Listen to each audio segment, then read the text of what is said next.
الحمد لله نحمده ونستعينه ونستغفره ونؤمن به ونتوكل عليه ونعوذ بالله من شرور أنفسنا ومن سيئات أعمالنا من يهده الله فلا مضل له ومن يضلله فلا هادي له ونشهد أن لا إله إلا الله ونشهد أن محمدا عبده ورسوله صلى الله عليه وعلى آله وأصحابه وبارك وسلم تسليما كثيرا كثيرا. أعوذ بالله من الشيطان الرجيم. بسم الله الرحمن الرحيم.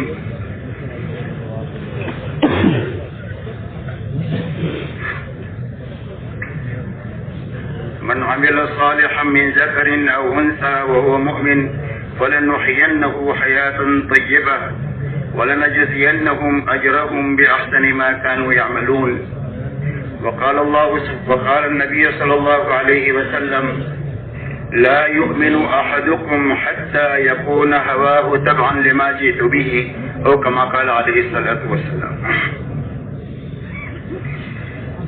میرے محترم بزرگوں دوستو، چند باتوں کی آپ سے درخواست ہے.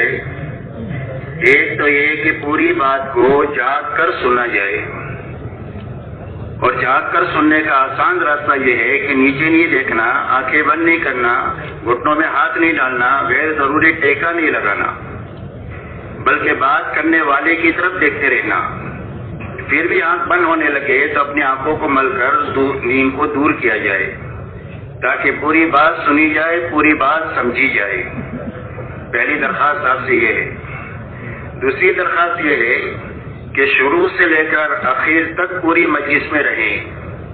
جب پوری بات سنیں گے، پوری بات سمجھیں گے تو عمل پورا ہو سکے گا، اور جب عمل پورا کریں گے تو عمل کا پورا نفع ملے گا. ادھورے کام سے کبھی پورا نفع نہیں ملتا، اس لیے شروع سے لے کر آخر تک بات کو سننا.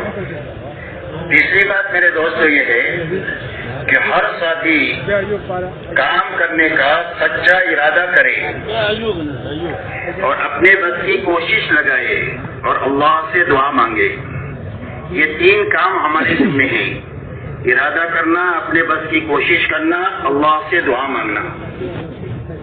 جب ہم یہ تین کام کر لیں گے تو اللہ تعالیٰ کی طرف سے توفیق شامل حال ہو کر ہمیں منزل تک پہنچا دے گی.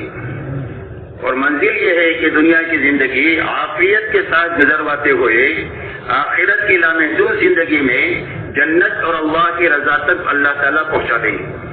یہی ہماری مقصود ہے، یہی ہماری منزل ہے کہ اللہ راضی ہو جائے، ہماری آخرت بن جائے. اس کے لیے ہمارے ذمہ جو ہے وہ ارادہ ہے، اور ارادہ اسی کو کہتے ہیں جس کے بعد میں اپنے بس کی کوشش ہو. آدمی شادی کا ارادہ کرتا ہے، سفر کا ارادہ کرتا ہے، کاروبار کا ارادہ کرتا ہے، مکان بنانے کا ارادہ کرتا ہے، تو ارادے کے بعد اپنے بس کی کوشش لگاتا ہے، پھر اللہ تعالیٰ اس کام کو پائے تکمیل تک پہنچا دیتے ہیں. اس لیے ہمارے ذمہ یہ تین کام ہیں: ایک ارادہ کرنا ہے، ایک اپنے بس کی کوشش کرنا ہے، اور اللہ سے دعا مانگنا ہے کہ وہ اس کے لیے سارا مجمع تیار ہے. اسی کے ساتھ میرے دوستوں بات یہ سمجھنی ہے کہ 3 دن سے دین اور دین کے کام کی باتیں ہو رہی ہے. اچھی جو باقی ہے وہ صرف عمل باقی ہے. اب عمل کیسے کرنا ہے اور کتنا کرنا ہے اور کس کو کرنا ہے، یہ دونوں چیزیں سمجھنا ہے. پہلی بات تو یہ ہے کہ یہ پورا مجمع اس محنت میں اپنے آپ کو لگانے کی نیت اور ارادہ کریں. اس لیے کہ اس محنت کی 2 شکلیں حضور صلی اللہ علیہ وسلم نے امت پہ طے فرمائی ہے. ایک نقل و حرکت ہے، ایک مقامی محنت ہے. ایک ہجرت سے مشابہ ہے، ایک نصرت سے مشابہ ہے. اور آپ نے 23 سال میں 2 ہی جماعتیں بنائی ہے، تیسری کوئی جماعت نہیں ہے. یا مہاجرین ہے یا انصار ہے. اور قرآن پاک میں ان دونوں جماعتوں کو اللہ نے سچا کہا ہے کہ یہ سچے لوگ ہیں. مہاجرین بھی سچے ہیں اور انصار بھی سچے ہیں. اور سارے ایمان والوں کو قیامت تک کے لیے حکم ہے: یا ایھا الذین آمنوا اتقوا اللہ وکونوا مع الصادقین، کہ اے ایمان والو اللہ سے ڈر کر زندگی گزارو، احتیاط کے ساتھ، اطاعت کے ساتھ زندگی گزارو، اور سچے لوگوں کے ساتھ رہو. تو سچے لوگوں نے فرمایا مہاجر و انصار ہے، اور جو قیامت تک ان کی اتباع کرنے والے ہیں وہ سچے لوگ ہیں. اسی لیے اللہ تعالیٰ نے قرآن پاک میں اپنی رضا مہاجر و انصار کے سابقین اولین کے ساتھ رکھی ہے، اور جو قیامت تک ان کی اتباع کرے اخلاص کے ساتھ، اللہ کی رضا ان کے ساتھ ہے. اسی لیے قرآن پاک میں فرمایا گیا والسابقون الاولون من المہاجرین والانصار والذین اتبعوهم باحسان رضی اللہ عنہم ورضوا عنہ. فرمایا سابقین اولین مہاجر و انصار میں کے اور جو ان کے پیچھے پیچھے اخلاص کے ساتھ چلے، فرمایا اللہ ان سے راضی ہو گیا، اور اللہ کی رضا قیامت تک مہاجر و انصار کے ساتھ تو تھی ہی تھی. جو اخلاص کے ساتھ ان دونوں جماعتوں کے پیچھے پیچھے چلے گا اللہ کی رضا اس کو بھی مل جائے گی. اسی لیے مولانا الیاس صاحب رحمۃ اللہ علیہ فرمایا کرتے تھے کہ ایک آدمی نقل و حرکت میں بھی نہیں ہے اور ایک آدمی مقامی محنت میں بھی نہیں ہے، تو کیسا مسلمان ہے؟ اس لیے کہ مسلمان کے کرنے کے دو ہی کام ہیں، یا تو اللہ کے دین کے لیے اپنی جان اور مال کو لے کر یہ پھر رہا ہوگا، یا پھر پھر کر واپس آنے کے بعد میں اپنے گھر کاروبار کو سنبھالتے ہوئے اللہ کے دین کا کام کر رہا ہوگا. یہی دو کام مسلمان کے ذمہ ہے، تیسرا کوئی کام نہیں ہے. اس لیے یہ دونوں کام ہمیں کرنے کی نیت کرنی ہے. الحمدللہ ہمارے اس مجمع میں کچھ مجمع وہ ہے جو اللہ کے راستے میں جا رہے ہیں، بڑا مجمع وہ ہے جو مقام پر اپنے گھروں پر کاروبار کی طرف واپس جا رہا ہے. دونوں مجموعوں کو اپنا اپنا کام سمجھ کر اپنے رخوں پر جانا ہے. جب کام سمجھ کر جائیں گے تو دونوں مجمع مبارک ہے. اللہ کے راستے میں جانے والے بھی مبارک ہے اور واپس جانے والے بھی مبارک ہے، اگر وہ کام کرنے کی نیت سے اور کام کی تیاری کے لیے جائیں گے. اسی لیے حضور پاک صلی اللہ علیہ وسلم ارشاد فرماتے ہیں لولا الہجرۃ لکنت امرؤ من الانصار. آپ یہ فرماتے ہیں کہ اگر ہجرت نہ ہوتی تو میں بھی ہم انصار میں کا ایک ہوتا. آپ یہ فرماتے ہیں لو سلک الناس وادیا وسلکت الانصار وادیا لسلکت وادی الانصار. فرمایا لوگ ایک راہ چلے اور میری انصار کی جماعت ایک راہ چلے گی تو میں اس راستے پر چلوں گا جہاں انصار کی جماعت چلے گی. حضور صلی اللہ علیہ وسلم نے انصار کے لیے دعا فرمائی کہ اللہ انصار کی مغفرت فرما، انصار کی اولاد کی مغفرت فرما، اور ان کی اولاد کی یعنی نسلوں تک کے لیے آپ نے مغفرت کی دعا فرمائی ہے انصار کے لیے. اس لیے واپس جانے والا مجمع اگر اپنے کام کو اچھی طرح سمجھ کر کام کرنے کی نیت سے اپنے گھر کاروبار کے ساتھ جائے گا تو اس کی مشابہت انصار کے ساتھ ہوگی، اور یہ بھی مبارک لوگ ہیں. جو لوگ اللہ کے راستے میں جا رہے ہیں وہ تو بہت ہی مبارک ہے، اس لیے کہ حضور صلی اللہ علیہ وسلم مہاجرین میں سے ہے اور یہ نقل و حرکت ہجرت سے بہت زیادہ مشابہ ہے. اب جو لوگ اللہ کے راستے میں جا رہے ہیں ان کو اور پورے مجمع کو اپنا کام اچھی طرح سمجھنا ہے، اس لیے کہ ہمارے محنت کی غرض ایک ہی ہے، چاہے مقامی ہو چاہے بیرونی ہو، اور اس غرض تک پہنچنے کے لیے جو بنیادیں ہیں وہ ایک ہی بنیادیں ہیں. نقل و حرکت کے زمانے کی بھی وہی بنیادیں ہیں اور مقامی کام کی بھی وہی بنیادیں ہیں. اس لیے اگر یہ کام کو صحیح طریقے سے دونوں شکل میں کر لیا جائے گا تو اللہ تعالیٰ مقصد تک ہم کو پہنچا دیں گے، اور جب مقصد تک ہم پہنچ جائیں گے تو اللہ کے جتنے وعدے ہیں وہ سارے وعدے ہمارے حق میں پورے ہو جائیں گے، اور اللہ کے وعدے کے پورا ہونے کے نتیجے میں ہماری دنیا بھی اچھے سے اچھی بن جائے گی، ہماری آخرت بھی اچھے سے اچھی بن جائے گی. اب جو لوگ اللہ کے راستے میں جا رہے ہیں ان کو اور مقامی لوگوں کو یہ پورا کام اچھی طرح سمجھنا ہے. سب سے پہلی بات تو یہ ہے کہ اللہ کے راستے میں جان و مال کو لے کر پھرنا یہ اللہ کی نگاہ میں بہت بڑا کام ہے. اسی لیے جناب رسول اللہ صاحب میں ارشاد فرماتے ہیں کہ اللہ کے راستے کی صبح یا ایک شام یہ دنیا اور دنیا میں جو کچھ ہے وہ سب سے بہتر ہے. دوسری جگہ پر فرمایا لموقف الساعہ، ایک گھڑی اللہ کے راستے میں اللہ کے دین کی سرسبزی سرگرمی کے لیے پھرنا کھڑے ہونا یہ اللہ کی نگاہ میں لیلۃ القدر میں حجر اسود کے سامنے عبادت کرنے سے بھی افضل ہے. حضور پاک صلی اللہ علیہ وسلم سے پوچھا گیا کہ اللہ کے دین کی محنت کے لیے جانے کے برابر کوئی دوسرا کام ہو سکتا ہے؟ آپ نے فرمایا نہیں ہو سکتا۔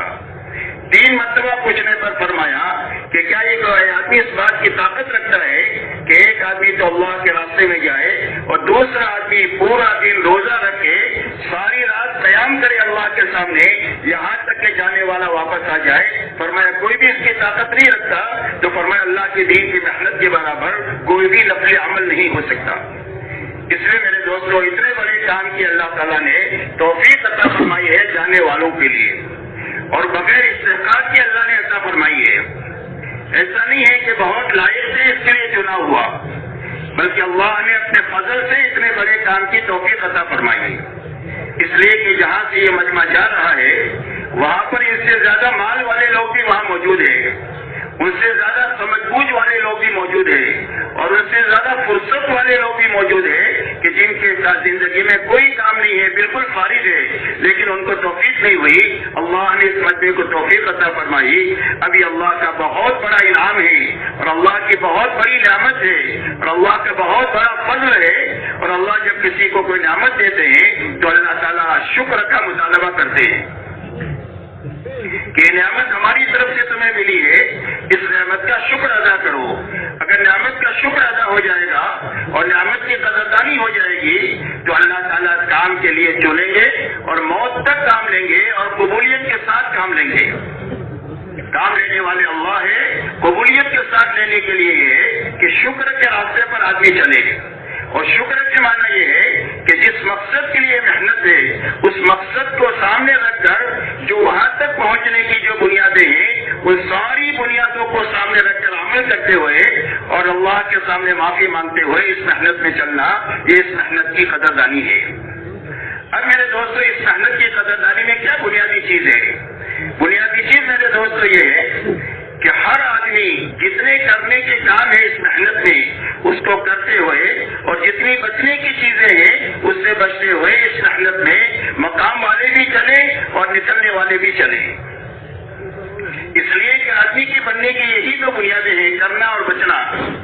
علاج میں 2 چیزیں ہوتی ہے، دوائی کھانا اور پرہیز کرنا۔ آدمی نے دوائی نہیں کھائی تو علاج نہیں ہوگا، دوائی کھائی پرہیز نہیں کیا تو دوا کام نہیں کرے گی۔ ایسے ہی اللہ کے راستے میں اور اس محنت میں چلنے والا ہر آدمی جتنے کرنے کے کام ہیں ان کاموں کو کرتے ہوئے اور بچنے کی چیزوں سے بچتے ہوئے اپنا ہر دل لگائے۔ اب میرے محترم دوستوں، اگر صحیح طریقے سے وقت لگائیں گے تو اس لگانے کے نتیجے میں اللہ تعالیٰ ہر عمل کا بھاؤ بڑھا دیں گے، ہر عمل کا وزن بڑھا دیں گے، ہر عمل کی قیمت بڑھا دیں گے اور اس کا اجر و ثواب اللہ تعالیٰ بنا دیں گے۔ اسی لیے اس راستے میں خرچ پر، عمل پر، تسبیح پر، گشت پر، بیان پر، خدمت پر، ہر عمل پر اللہ تعالیٰ لاکھوں گنا اجر و ثواب عطا فرمائیں گے۔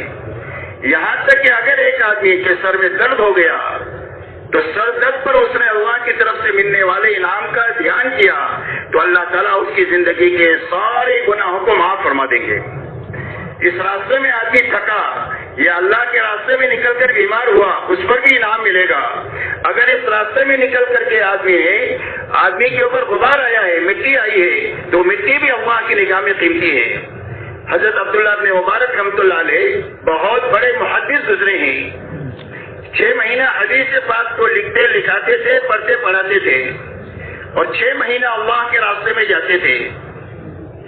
جب اللہ کے راستے میں جاتے تھے تو اللہ کے راستے میں جو غبار اور مٹی جو ان کے بدن پر یا ان کے گھوڑے پر آتی تھی اس کو جمع کرتے تھے، اور جب حدیث پاک کو لکھتے تھے تو اس کے قلم کا تراشا جمع کرتے تھے۔ جب ان کے انتقال کا وقت ہوا تو انہوں نے یہ وصیت کیا کہ جب مجھے نہلانے کے لیے پانی گرم کرو گے تو اس پانی سے گرم کرو گے جس سے میں نے حدیث پاک لکھی ہے، اور جب مجھے قبر میں رکھو گے تو میری قبر کو اس مٹی سے پاٹو گے جو اللہ کے راستے کی ہے، اس لیے کہ اللہ کے راستے کا غبار اور جہنم کا دھواں یہ دونوں چیزیں جمع نہیں ہو سکتی۔ اس لیے میرے دوستو، اس راستے کا ہر عمل اللہ کے یہاں قیمتی ہے اور بہت کچھ دلانے والا ہے۔ شرط یہ ہے کہ مقصد سامنے ہو اور مقصد تک پہنچنے کے لیے جو محنت کی اور اعمال کی شکلیں ہیں اس کی پابندی کے ساتھ اس کو کیا جائے۔ اس لیے کہ دنیا میں کوئی بھی کام ایسا نہیں ہے کہ ادھورا کرنے سے اس کا پورا نفع ملتا ہو۔ یا نہ کرنے سے اس کا نفع ملتا ہو، یا غلط کرنے سے اس کا نفع ملتا ہو، یا نہ کر کے صرف باتیں کرنے سے اس کا نفع ملتا ہو، ایسا دنیا میں کوئی بھی کام نہیں ہے۔ ایسا ہی اس محنت سے پورا فائدہ اٹھانے کے لیے سب سے پہلی شرط یہ ہے کہ اس محنت میں ہر آدمی یہ سوچے کہ اس محنت میں مجھے کیوں لگنا ہے اور کیوں کرنا ہے۔ سب سے پہلی سمجھنے کی بات یہ ہے کہ اس محنت کی پہلی غرض یہ ہے کہ ہر ایمان والا اس محنت کے ذریعے سے اپنی زندگی میں دین پر چلنے کی طاقت پیدا کرے، اس لیے کہ امت کو دین معلوم بھی ہے اور دین پر چلنے کے وسائل بھی ہے، لیکن اندر میں دین پر چلنے کی طاقت نہیں ہے۔ تو تبلیغ کی سب سے پہلی غرض یہ ہے کہ ہر انسان اس محنت کے راستے سے اپنی زندگیوں میں پورے دین پر چلنے کی اور دین میں حقیقت لانے کی فکر اور محنت کے ساتھ اپنا وقت لگائے کہ میرے دین میں کمال پیدا ہو جائے، حقیقت پیدا ہو جائے۔ اس لیے کہ دین ادھورا ہوگا تو دنیا میں نقد مصیبت آئے گی، اور دین پورا ہوگا تو اللہ کی مدد ساتھ ہو جائے گی۔ دین کی شکل ہے، حقیقت نہیں ہے، تو شکل کے ساتھ اللہ کا کوئی وعدہ نہیں پورا ہوگا، اللہ کا وعدہ حقیقت کے ساتھ پورا ہوگا۔ اس لیے پورا دین آنا چاہیے، حقیقت کے ساتھ آنا چاہیے۔ اس کے لیے تبلیغ کی محنت ہے۔ یہ اس وقت میں ہوگا جب اندر میں طاقت بنے گی تو آہستہ آہستہ دین زندگیوں کے اندر میں آئے گا۔ یہ پہلی غرض ہے اللہ کے راستے میں نکلنے کی۔ دوسری غرض میرے دوستو یہ ہے کہ ہر ایمان والے کی دوسری ذمہ داری اللہ کے دین کی نصرت ہے۔ پہلی ذمہ داری استقامت ہے، دین پر جمنا، دین کا پابند بننا، اور پابندی کے ساتھ اپنی زندگی گزارتے ہوئے پابندی کے ساتھ مرنا، یہ سب سے پہلی ذمہ داری ہر ایمان والے کی۔ دوسری ذمہ داری ہے اللہ کے دین کی نصرت اور مدد کے ساتھ زندگی گزارنا۔ اور نصرت کے دو پہلو میں نے بتائے سیرت کی روشنی میں، یا تو ہجرت ہے یا نصرت ہے، یا نقل و حرکت ہے یا مقامی محنت ہے۔ تو اس محنت کو ایسے اچھی طریقے سے کرنا، پوری طریقے سے کرنا کہ جس کے راستے سے ہمارا فکر بدلے۔ دعوت اور تبلیغ کی محنت دل بنانے کے لیے اور فکر بدلنے کے لیے ہے۔ دل بننے کے معنی یہ ہے کہ دل کا رخ اللہ کی طرف ہو جائے، اللہ کے حکموں کی طرف ہو جائے اور آخرت کی طرف ہو جائے، کہ ہم سب کو ناراض کر سکتے ہیں خوشی غمی میں، ہر حال میں اللہ کو ناراض نہیں کر سکتے، اللہ کو چھوڑ نہیں سکتے۔ یہ طاقت دل میں پیدا ہو جائے۔ مال کے اقتدار کے بڑے بڑے نقشوں کو توڑ سکتے ہیں، اللہ کے حکم کو نہیں توڑ سکتے ہیں، اس لیے کہ اللہ بڑے، اللہ کا حکم بڑا۔ دوسری بات یہ ہے، تیسری بات یہ کہ ہم دنیا کے نقصان کو برداشت کر سکتے ہیں، آخرت کے نقصان کو برداشت نہیں کر سکتے۔ دنیا کی راحت کو قربان کر سکتے ہیں، آخرت کی راحت کو قربان نہیں کر سکتے ہیں۔ یہ تین چیزوں کا دل میں آنا، یہ طاقت کا پیدا ہونا ہے جو آہستہ آہستہ زندگی میں دین کے آنے کی راہ بنائے گا اور اس میں حقیقت میں آنے کا راستہ بھی بنے گا۔ اس لیے سب سے پہلی غرض یہ ہے کہ اس محنت کے راستے سے ہمارے دل کا رخ اللہ کی طرف ہو جائے، اللہ کے حکموں کی طرف ہو جائے، آخرت کی طرف ہو جائے۔ دوسری غرض میرے دوستو یہ ہے کہ زندگی ایسی محنت کرتے ہوئے گزرے جو محنت اللہ کی یا پسندیدہ ہے، اور اللہ کی محنت کی وہ شکل پسندیدہ ہے جو حضور صلی اللہ علیہ وسلم نے امت میں چلائی ہے، کہ ہر آدمی اس محنت کو کرنے کے لیے اپنے جی چاہی کو چھوڑے توڑے، دنیاوی تقاضوں کو آگے پیچھے کرے۔ محنت کا تقاضا ہے، دین کا حکم ہے، تو اس کے لیے جی چاہی کو چھوڑنا ہے، دنیاوی تقاضوں کو آگے پیچھے کرنا ہے۔ اس کو چھوڑنا نہیں ہے بلکہ صرف آگے پیچھے کرنا ہے، حکم کو پہلے پورا کرنا ہے، محنت کے تقاضے پر وقت پر چلنا ہے اور دنیا کے تقاضوں کو آگے پیچھے کرنا ہے۔ محنت کی یہی شکل اللہ کی یا پسندیدہ ہے، اسی کو مجاہدہ کہتے ہیں، اسی کو قربانی کہتے ہیں۔ تو یہ شکل زندگی میں اس وقت میں قائم ہوگی جب ہماری اس محنت سے ہمارا فکر بدلے۔ فکر بدلے گا تو محنت صحیح ہوگی۔ فکر نہیں بدلا، فکر دنیا کا ہے اور محنت تبلیغ کی ہے، تو وہ ادھوری محنت ہوتی رہے گی اور ادھورا مجمع ہی تیار ہوتا رہے گا۔ اس لیے زندگیوں میں کمال پیدا ہونے کے لیے اور حقیقت پیدا ہونے کے لیے اور محنت کی شکل صحیح بننے کے لیے ضروری ہے کہ ہر انسان کے دل کا رخ صحیح ہو، اس کا فکر صحیح ہو۔ فکر صحیح ہوگا تو محنت کا رخ صحیح ہوگا۔ اس لیے میرے محترم دوستو، ہماری اس محنت میں کچھ کرنے کے کام ہیں، کچھ بچنے کی چیزیں ہیں۔ کرنے کے کام کرتے ہوئے اپنا ہر دن گزارنا ہے، بچنے کی چیزوں سے بچتے ہوئے ہر دن اپنا گزارنا ہے۔ اب کرنے کے جو کام ہے اس میں سب سے پہلی بنیاد 6 صفات ہے. یہ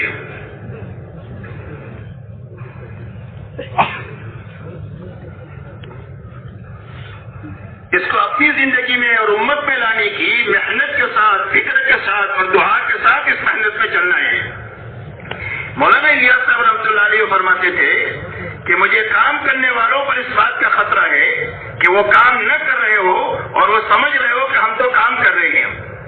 اور فرمایا میری نگاہ میں کام یہ ہے کہ جس کو اللہ نے اس محنت میں لگا دیا ہے ہر وقت اس فکر، اس محنت اور دعا کے ساتھ اپنی زندگی گزارے کہ یہ 6 صفات حقیقت کے ساتھ میری زندگی میں آ جائے. اس لیے کہ یہ 6 صفات پورا دین نہیں ہے، لیکن پورے دین پر چلنے کی جو طاقت پیدا ہوگی اور دین میں جو حقیقت پیدا ہوگی وہ 6 صفات کے راستے سے پیدا ہوگی. محنت کی شکل جو صحیح بنے گی وہ 6 صفات کے راستے سے پیدا ہوگی. یہ دونوں چیزوں کی رعایت کے ساتھ یہ 6 صفات ہیں. ہر عمل اللہ کے مقبول ہوگا 6 صفات کی رعایت کے ساتھ کرنے کے نتیجے میں. جب ہر عمل میں چھوٹے بڑے میں ان 6 صفات کی رعایت ہوگی تو عمل اللہ کیا مقبول ہوگا، مردود نہیں ہوگا. یہ 6 صفات کا بڑا نفع اس کے ساتھ یہ ہے کہ امت میں جتنے اختلافات ہیں اور جتنی تیری میری ہے اور جتنی بنیادوں کی وجہ سے امت ٹوٹی پھوٹی ہے وہ ساری ٹوٹ پھوٹ ختم ہو کر امت ایک اور نیک ہو جائے گی یہ 6 صفات آنے کے راستے سے. اور جب امت ایک اور نیک ہو جائے گی تو اللہ کی مدد کی مستحق ہو جائے گی. اس لیے کہ امت کا ایک ہونا یہ سب سے بڑی امت کے لیے نعمت ہے اور امت کا ٹوٹنا پھوٹنا اس امت کے لیے سب سے بڑا عذاب ہے. اس عذاب سے نکلنے کا راستہ اور پوری امت کے ایک اور نیک ہونے کا راستہ یہ 6 صفات ہے. یہ 6 صفات زندگیوں میں حقیقت کے ساتھ آئیں گے تو ہماری زندگی میں پورا دین حقیقت کے ساتھ بھی آ جائے گا، محنت کی صحیح شکل بھی ہماری زندگی میں قائم ہو جائے گی. اس لیے اس محنت میں سب سے پہلی بنیاد یہ 6 صفات اپنی زندگی میں لانے کی فکر، محنت اور دعا کے ساتھ چلنا ہے. اب ان 6 صفات میں سب سے پہلی بنیاد جو ہے وہ لا الہ الا اللہ محمد رسول اللہ ہے.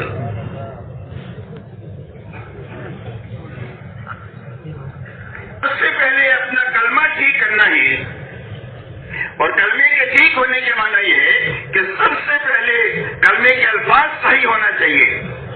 اسی کے ساتھ میں ہر ایمان والے کا دل کا یقین یہ بننا چاہیے کہ میری زندگی کے بننے بگڑنے کا تعلق ملک و مال سے نہیں ہے، ڈگری اور عہدوں سے نہیں ہے، چیزوں اور سامانوں سے نہیں ہے، بلکہ صرف ایک اللہ ہی کی ذات کے ساتھ ہے. اللہ ہی زندگیوں کو بناتے ہیں اور اللہ ہی زندگیوں کو اجاڑتے ہیں. آج تک جتنوں کی بنی ہے اللہ ہی کے بنانے سے بنی ہے اور جتنوں کی اجڑی ہے اللہ ہی کے اجاڑنے سے اجڑی ہے. سب سے پہلے یقین بنے ہمارا کہ زندگی کے بننے کا تعلق صرف اللہ کی ذات کے ساتھ ہے. زندگی موت اللہ ہی دیتے ہیں، رات اور دن اللہ ہی لاتے ہیں، سورج چاند اللہ ہی نکالتے ہیں، غروب کرتے ہیں، خوشی غمی اللہ لاتے ہیں، بیماری تندرستی اللہ لاتے ہیں. ایسا ہی زندگی کے بننے بگڑنے کا تعلق بھی صرف ایک اللہ کی ذات کے ساتھ ہے. یہ سب سے پہلے اپنا دل میں یقین بنانے کی محنت ہے. اب اللہ کی زندگی بنانے کا انداز و نظام نہیں ہے کہ جس کی چاہ بنا دیا، جس کی چاہ اجاڑ دیا، بلکہ اللہ کی زندگی کے بنانے کا ایک ہی ضابطہ ہے اور وہ صرف محمد رسول اللہ ہے. کہ اللہ کس کی زندگی بنائیں گے؟ فرمایا اس کی زندگی بنے گی جو محمدی بن کر کے جیے اور محمدی بن کر کے مرے. اپنی زندگی کے ہر حرکت اور سکون میں سر سے لے کر پیر کے ناخن تک اور جوتا پہننے سے لے کر نماز تک اور شادی بیاہ سے لے کر حکومت کرنے تک اپنی زندگی کے ہر حرکت اور سکون میں محمدی بن کر کے جیے، محمدی بن کر مرے. یہ کامیابی کے لینے کا واحد راستہ ہے. اب یہ دونوں چیزیں ہماری زندگی میں آئیں، ایک تو اللہ کا یقین آئے اور حضور صلی اللہ علیہ وسلم کے دین میں کامیابی کے راستے سے آپ کی کامل اتباع ہماری زندگی میں آئے.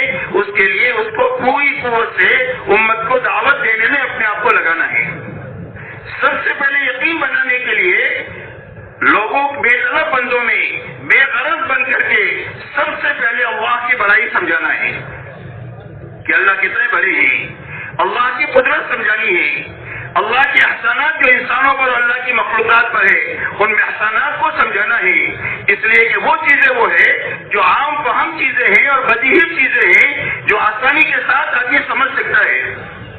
اس لیے کہ اللہ کی قدرت کے مظاہر ہے، آسمان ہے، زمین ہے، چاند ہے، سورج ہے، ستارے ہیں، کروڑوں انسان ہیں کہ جو گندے قطرے سے اللہ نے بنا کر ہر ایک کی شکل الگ بنائی ہے، ہر ایک کا مزاج الگ بنایا ہے، ہر ایک کی طبیعت الگ بنائی ہے. اللہ اتنے بڑے بنانے والے ہیں. اس لیے ان بنیادوں کو سمجھا کر سب سے پہلے اپنے دل سے مخلوق کی محبت کو نکال کر، یقین کو نکال کر، مخلوق کا ڈر نکال کر صرف اللہ کی محبت، اللہ کا ڈر اور اللہ سے زندگی کے بننے کا یقین اپنے دل میں پیدا کرنے کے لیے لوگوں کو یہ باتیں سمجھانی ہے. اور سمجھانے کے ساتھ ساتھ ان باتوں کو سننا ہے. زبان کا استعمال کرنا ہے اپنے یقین کے بنانے کے لیے. کانوں سے ان باتوں کو غور سے، دھیان سے، عمل کی نیت سے سننا ہے، عبرت کی نگاہ سے سننا ہے. اپنی آنکھوں سے اللہ کی قدرت کے مناظر کو دیکھنا ہے اور فوراً اپنے دل میں یقین پیدا کرنا ہے کہ میرے اللہ نے بنائی ہے. اس لیے کہ بنانا صرف اللہ کا کام ہے. انسانوں کے بس میں اللہ نے صرف اتنا رکھا ہے کہ اللہ کی بنائی ہوئی چیزوں کو اللہ کی دی ہوئی عقل کو استعمال کر کے ایک دوسرے کے ساتھ جوڑ کر کوئی شکل بنا دے. کہ لکڑی کو جوڑ کر کشتی بنا دیا، لوہے کو جوڑ کر ٹرین بنا دیا، پلاسٹک کو جوڑ کر کرسی بنا دیا. یہ انسانوں کے بس میں اللہ نے رکھا ہے. لیکن پلاسٹک، لوہا، لکڑی بنانا یہ صرف اللہ کا کام ہے. دنیا کے سارے انسان اللہ کی مخلوق کا سہارا لیے ہوئے ایک ذرہ لکڑی کا، پلاسٹک کا، لوہے کا بنا نہیں سکتے. اس لیے کہ بنانا صرف اللہ ہی کا کام ہے.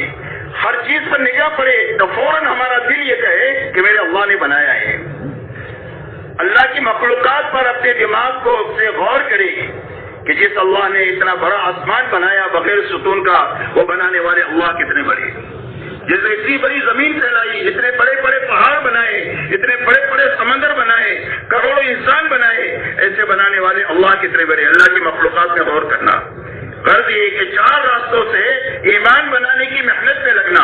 سمجھانا بھی ہے، سمجھنا بھی ہے، صحیح دیکھنا بھی ہے اور اپنے دماغ سے صحیح فکر بنانا ہے تاکہ اللہ کی محبت دل میں پیدا ہو جائے، اللہ کا ڈر دل میں پیدا ہو جائے اور اللہ سے زندگی کے بننے کا یقین پیدا ہو جائے. اسی کے ساتھ میں اسی کی لوگوں کو دعوت دینا ہے، اسی کو اللہ سے مانگنا ہے. اسی کے ساتھ پوری امت کو یہ بات سمجھانی ہے کہ اللہ کی زندگی کے بنانے کا ایک ہی ضابطہ ہے اور وہ صرف محمد رسول اللہ ہے. اس کی پوری قوت سے دعوت دینا ہے کہ جو محمدی بن کر جیے گا، مرے گا، اللہ تعالیٰ اس کی زندگی کو بنا دیں گے. جھونپڑے میں ہو یا محل میں ہو، غربت میں ہو یا مالداری میں ہو، رعیت میں ہو یا حکومت میں ہو، اللہ اس کی زندگی محمدی بننے کے راستے سے بنائیں گے. اس لیے اپنی کامل اتباع حضور صلی اللہ علیہ وسلم کی ہماری زندگی میں آ جائے، اس کے لیے دعوت بھی دینا ہے، اللہ سے اس کو مانگنا بھی ہے اور اٹھنے سے لے کر سونے تک ہر عمل کو سنت کے مطابق کرنے کی مشق کرنی ہے. اس لیے کہ ہر انسان کے ساتھ اس کا شیطان بھی ساتھ میں ہے اور شیطان نے یہ قسم کھائی ہے کہ میں تیرے بندوں کو گمراہ کرنے کے لیے دائیں سے بھی آؤں گا، بائیں سے بھی آؤں گا، آگے سے اور پیچھے سے بھی آؤں گا. اور اس نے دعویٰ کیا ہے کہ تیرے اکثر بندے شکر گزار بن کر نہیں آئیں گے بلکہ ناشکرے بن کر کے آئیں گے. اب وہ شیطان تو ہم تو اس کو دیکھ نہیں سکتے، وہ ہم کو دیکھ رہا ہے اور وہ ہمارے ساتھ ہے، مقام پر بھی ساتھ میں ہے، جماعت میں بھی ساتھ میں ہے. انسان پر کوشش یہ کرتا ہے کہ اللہ کے راستے میں نہ نکلے، راستے میں نکل گیا اللہ کے. دوسری کوشش یہ کرتا ہے کہ یہ اعمال میں نہ لگے، جس طرح کی جماعت میں بھی وہ ساتھ میں ہے. عمل کیا تو تیسری کوشش یہ کرتا ہے کہ اللہ کے لیے نہ کرے، اللہ کے لیے کر لیا تو آخری کوشش یہ کرتا ہے کہ یہ مقبول عمل اس کے کھاتے میں محفوظ نہیں ہونا چاہیے بلکہ چغلی کے راستے سے، غیبت کے راستے سے، نہ کسی کی مال کھانے کے راستے سے یا کسی کی عزت پر ہاتھ ڈالنے کے راستے سے یہ نیکی مقبول اس کے کھاتے سے نکل کر دوسرے کھاتے میں چلا جائے اور جیسا نکلا تھا ایسا ہی واپس آ جائے. اب وہ شیطان سے حفاظت کا کیا راستہ ہے؟ فرمایا اس سے حفاظت کا راستہ صرف سنت کا اتباع ہے. جس عمل میں سنت ہوگی اور حضور صلی اللہ علیہ وسلم والی دعا ہوگی اور آپ والا طریقہ ہوگا، شیطان اس عمل میں عمل دخل نہیں کر سکتا کبھی بھی. حدیث پاک میں آتا ہے کہ رات کو آدمی نے اپنے گھر کا دروازہ بسم اللہ کہہ کر بند کیا، کھانے کے لیے بیٹھا، کھانا بسم اللہ کہہ کر شروع کیا تو شیطان یوں کہتا ہے یہاں رہنے کی جگہ بھی نہیں ہے، یہاں کھانے کے لیے کھانا بھی نہیں ہے، جو ایک جگہ تلاش کرو. یہاں کھانے کی بھی گنجائش نہیں، یہاں سونے کی بھی گنجائش نہیں. اور جو بغیر بسم اللہ کے آدمی رات کو گھر کا دروازہ بند کرے، شیطان اس کے ساتھ رہتا ہے، اس کے ساتھ سوتا ہے. آدمی کھانا کھانے کے وقت میں بغیر بسم اللہ کے کھائے جو سنت کے خلاف ہے، تو فرمایا شیطان کھانے میں شریک ہوتا ہے، اور جب تک یہ کھاتا رہتا ہے شیطان بھی اس کے ساتھ کھاتا رہتا ہے. اس لیے پوری زندگی شیطان سے حفاظت کا راستہ سنت کا اتباع ہے. اس لیے اپنی پوری زندگی کو سنت والی بنانا. اٹھنے سے لے کر سونے تک اٹھے تو سنت کے مطابق اٹھے، بستر اٹھائیں، اس کے بعد بیت الخلا جائے تو سنت کے مطابق جائیں، وضو کرے تو سنت کے مطابق کریں، نماز پڑھے تو سنت کے مطابق پڑھے، ملاقاتوں کے لیے جائے تو مسجد سنت کے مطابق نکلے، مسجد میں داخل ہو تو سنت کے مطابق نکلے، اس کے بعد لیٹے تو سنت کے مطابق لیٹے. غرض یہ کہ اٹھنے سے لے کر سونے تک اپنے ہر حرکت اور سکون کو سنت کے مطابق کرنا، یہ شیطان کی حفاظت کا سب سے بڑا سبب ہے اور طاقتور سبب ہے. اس میں کبھی بھی شیطان کا عمل دخل نہیں ہو سکتا ہے جس عمل کو سنت کے مطابق کیا جائے. اس لیے سنت کے مطابق کرنے کی مشق بھی کرنی ہے، اس کو سیکھنا بھی ہے، اور اس کی دعوت بھی دینا ہے پوری قوت کے ساتھ امت کو، اور اللہ سے اس کو مانگنا ہے. اس لیے سب سے پہلی محنت اس محنت میں اپنا کلمہ بنانے کی محنت ہے. کلمہ بن جائے گا تو اللہ سے تعلق بھی صحیح ہو جائے گا، حضور صلی اللہ علیہ وسلم سے محبت بھی صحیح ہو جائے گی، جو اللہ کی یہ مطلوب ہے، جس کے راستے سے اطاعت زندہ ہو جائے گی اور اتباع بھی زندہ ہو جائے گی. اسی کے ساتھ دوسری محنت اس محنت میں ہے، وہ اپنی نماز اچھی بنانے کی محنت ہے. اس لیے کہ زندگی کے اچھے بنانے کا راستہ اور پوری زندگی سنت پر اور پابندی والی بنانے کا راستہ نماز کا ہے. اسی لیے نماز کے بارے میں قرآن میں اللہ فرماتے ہیں کہ نماز آدمی کو بے حیائی اور برائی کے کاموں سے روکتی رہتی ہے. جیسی نماز بنتی چلی جائے گی، اتنی غلط چیزیں زندگیوں سے نکلتی چلی جائے گی اور صحیح چیزیں زندگیوں میں آتی چلی جائے گی. اللہ والے فرماتے ہیں کہ نماز کی مثال زندگی میں ایسی ہے جیسے گھر میں روشن دان کی ہوتی ہے یا گھر میں کھڑکی کی ہوتی ہے. گھر کا خراب دھواں یہیں سے باہر جاتا ہے، تازہ ہوا یہیں سے اندر آتی ہے. ایسا ہی زندگی میں جتنے رسائل ہیں وہ سارے جو نکلیں گے وہ نماز کے راستے سے نکلیں گے. زندگی میں جتنی اچھائی مطلوب پسندیدہ ہے اللہ کو، وہ زندگی میں جو آئے گی وہ نماز کے راستے سے آئے گی. اس لیے ایمان بنانے کے ساتھ دوسری محنت میں جو لگنا ہے، اس محنت میں وہ اپنی نماز کے بنانے کی محنت میں لگنا ہے. فرائض کا اہتمام کرنا ہے جماعت کے ساتھ، تکبیر اولیٰ کے ساتھ. ایسا ہی فرائض کی تکمیل کے لیے سنن اور نوافل کا اہتمام کرنا ہے. زندگیوں میں اگر ہماری نمازیں قضا ہوئی ہے تبلیغ میں لگنے سے پہلے اور دینی شعور پیدا ہونے سے پہلے، تو اپنی قضا نمازوں کو پہلے پڑھنا ہے اور اس کے بعد سنت اور نوافل کا اہتمام کرنا ہے. اسی کے ساتھ میں نماز کی پابندی فرائض کے ذریعے سے کرنا ہے اور اپنی نمازوں کی قضا پڑھنا ہے. اسی کے ساتھ سنت و نوافل کا اہتمام کرنا ہے تاکہ ہماری زندگی میں صحیح نماز بنے. اور صحیح نماز بننے کا راستہ یہ ہے کہ ہر نماز میں سب سے پہلے اللہ کا یقین آئے کہ کام اللہ بنائیں گے اور نماز کے راستے سے بنائیں گے. زندگی میں جب کبھی بھی چھوٹا بڑا مسئلہ آئے تو ہماری نگاہ اللہ پر جانی چاہیے اور نماز کی طرف جانی چاہیے کہ نماز کے ذریعے سے ہم اللہ سے کہیں گے اور اللہ ہمارے کاموں کو بنائیں گے. ایک تو نماز میں یقین آئے نماز کو اچھی بنانے کے لیے، ایک نماز میں علم آئے سنتوں کا اور مسائل کا کہ جس کے ذریعے سے ہماری نماز صحیح بنے گی اور جاندار بنے گی. تیسرا فضائل کا دھیان آئے کہ اس نماز پر اللہ تعالیٰ ہم کو کیا کیا انعامات دیں گے، رکوع کرنے پر کیا دیں گے، سجدہ کرنے پر کیا دیں گے، ایک ایک آیت کے پڑھنے پر ایک ایک لفظ کے پڑھنے پر نماز میں کیا کیا انعامات اللہ دیں گے. اس فضائل کے استحضار کے ساتھ اپنی نماز کو پڑھنا، اسی کے ساتھ اللہ کا دھیان پیدا کرنے کی مشق کرنا.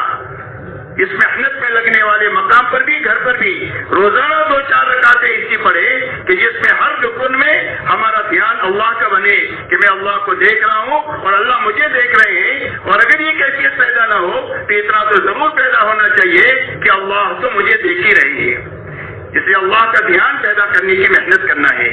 اسی کے ساتھ اللہ کو راضی کرنے کی نیت بنانی ہے کہ چاہے دن کے اجالے میں پڑھے، رات کے اندھیرے میں پڑھے، اکیلے پڑھے، مجمع میں پڑھے، اچھی نماز پڑھے. اس لیے کہ ہمیں اللہ کو دکھانا ہے، کسی کو دکھانے سے ہمارا کچھ بھلا ہونے والا نہیں ہے. اس لیے ہماری نماز میں ایک تو یقین آئے، ایک علم آئے، ایک احتساب آئے، ایک احسان آئے اور ایک اخلاص آئے. یہ 5 چیزیں نماز میں آ جائے گی تو نماز بن جائے گی، اور نماز کے بننے کے راستے سے پوری زندگی صحیح ہو جائے گی۔ اللہ تعالیٰ نے زندگی کے صحیح بنانے کا راستہ نماز کو بنایا ہے، اس لیے اپنی نماز بنانے کی محنت میں لگنا ہے۔ یہ ہمارا کام ہے جس سے ہماری زندگیوں میں دین پر چلنے کی طاقت پیدا ہوگی۔ اسی کے ساتھ میں تیسری بات یہ ہے کہ دین کا علم سیکھتے ہوئے سکھاتے ہوئے اس محنت میں چلنا ہے کہ روزانہ ہمارا ہر دن دین کی کوئی نہ بات سیکھنے کے ساتھ ہمارا گزرنا چاہیے، جہالت کے ساتھ بھی گزرنا چاہیے۔ اس لیے سیکھنے میں سب سے پہلے نماز میں پڑھا جانے والا قرآن صحیح کرنا ہے، تاکہ قرآن صحیح ہوگا تو ہماری نماز صحیح ہوگی۔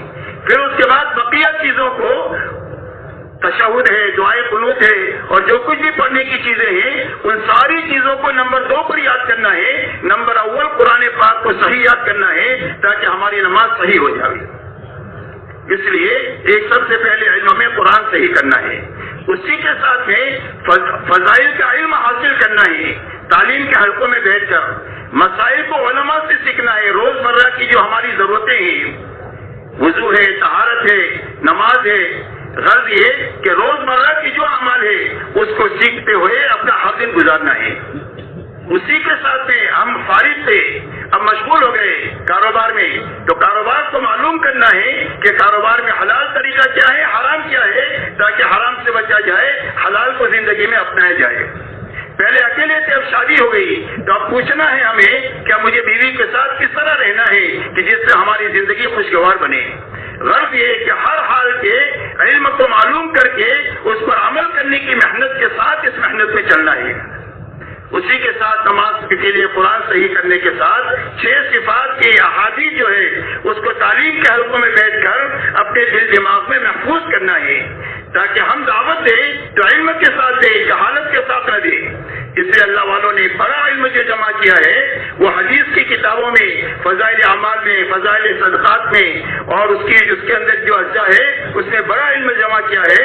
صحابہ کی زندگی کا بھی اور اللہ کے حکموں پر چلنے کا نفع بھی بتایا گیا ہے اور نہ چلنے کا نقصان بھی بتایا گیا ہے، تاکہ اس کے ذریعے سے اس علم کے ساتھ ہم اپنی دعوت میں چلیں۔ اس لیے اس کو اپنی زندگی میں ہر نمبر پر احادیث یاد کر کے اپنی دعوت کو اس کے ساتھ متصف کرنا ہے۔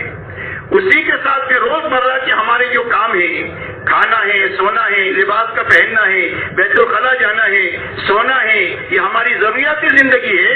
ان ساری ضروریاتی زندگی میں حضور صلی اللہ علیہ وسلم کے طریقے کو سیکھنا ہے اور آپ کی بتلائی ہوئی دعاؤں کو سیکھنا ہے، تاکہ اس دعا کے ساتھ اور اس طریقے کے ساتھ جب عمل کریں گے تو ہمارا ہر عمل دین بنے گا، یہاں تک کہ بیت الخلا جانا بھی دین بنے گا، اس پر اللہ تعالیٰ ہم کو سب اجر عطا فرمائیں گے۔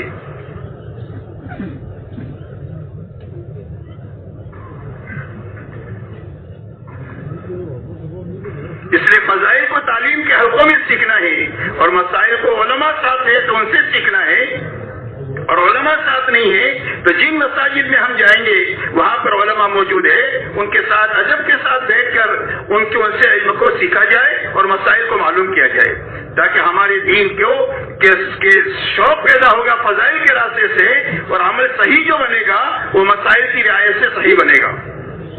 جی چاہے کے طور پر کرنے سے کوئی بھی عمل صحیح نہیں بنتا۔ اس لیے روز علم کو سیکھتے ہوئے مقام پر بھی اور اپنے خروج کے زمانے میں بھی علم کو حاصل کرتے ہوئے اس کو اپنا دن گزارنا ہے۔ علم حاصل کرنے کے لیے جو آدمی چلتا ہے اللہ اس کے لیے جنت کے راستے آسان فرما دیتے ہیں، فرشتے اس کے لیے دعائیں مغفرت کرتے ہیں، دنیا میں جتنی مخلوقات ہے اس کے لیے دعائیں مغفرت کرتی ہے، یہاں تک کہ بیلوں میں چیونٹیاں اور سمندر کی مچھلیاں اس کے لیے مغفرت کی دعا کرتی ہے۔ اس لیے ہمارا کام پوری زندگی علم کو سیکھتے ہوئے اور اس پر عمل کرتے ہوئے گزارنے کا یہ کام ہے۔ اس لیے علم کے ساتھ اپنا ہر دن گزارنا ہے، اسی کے ساتھ میں اللہ کے نام لینے کی عادت ڈالنی ہے کہ اللہ کا دھیان ہم کو نصیب ہو جائے کہ اللہ مجھے دیکھ بھی رہے ہیں، اللہ میری ہر بات کو سن بھی رہے ہیں، اللہ میرے ہر عمل سے باخبر ہے، اور نیکی کروں گا تو انعام دینے پر قادر ہے، برائی کروں گا تو پکڑنے پر قادر ہے۔ اس دھیان کے ساتھ بھی جینا ہم کو آ جائے، اس کے لیے اللہ کے ذکر کا اور اللہ کے نام لینے کا اپنے آپ کو عادی بنانا ہے، اتنا ذکر کرنا ہے کہ اللہ کا دھیان نصیب ہو جائے تو کام ہو جائے گا۔ ذکر کرنے میں میرے دوستوں سب سے پہلی بات جو ہے وہ قرآن پاک کی تلاوت ہے.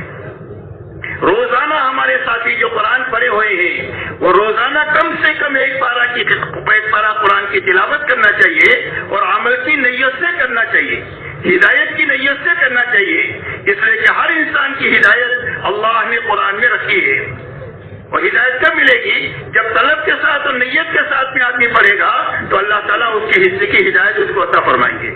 جیسے آسمان سے پانی آتا ہے اس میں سارے انسانوں کا حصہ ہے, ایسا ہی قرآن میں سارے انسانوں کی ہدایت اس قرآن میں چھپی ہوئی ہے. تو ہدایت کی نیت سے قرآن پاک کو پڑھنا, صحیح طریقے سے پڑھنا, ترتیب کے ساتھ پڑھنا, دھیان کے ساتھ میں پڑھنا. جو لوگ پڑھے ہوئے ہیں وہ اچھی طرح پڑھیں, جو پڑھے ہوئے نہیں ہیں وہ ایک پارہ پڑھنے کا وقت قرآن کے سیکھنے میں لگائیں. نکلنے کے زمانے میں بھی یہی کرنا ہے, مقام پر بھی سیکھنے کی کوئی نہ کوئی فضا بنانی ہے کہ جس کے ذریعے سے ہمارا قرآن صحیح ہو جائے. اس لیے کہ قرآن کا سال میں 2 مرتبہ پورا کرنا یہ قرآن کا حق ہے. اس لیے پہلی ذکر جو ہے سب سے بڑا ذکر قرآن پاک کی تلاوت ہے. جب اللہ کا قرآن کلام پاک کو ہم پڑھیں گے تو اللہ سے تعلق پیدا ہو جائے گا, اللہ سے محبت پیدا ہو جائے گی, اور یہی اطاعت کا سرچشمہ ہے. اطاعت زندگی میں جو آتی ہے وہ محبت کے راستے سے آتی ہے. گناہوں سے بچنا اللہ کی خشیت اور ڈر کی وجہ سے ہوتا ہے, اور زندگی میں دین پر استقامت یقین کے راستے سے ملتی ہے.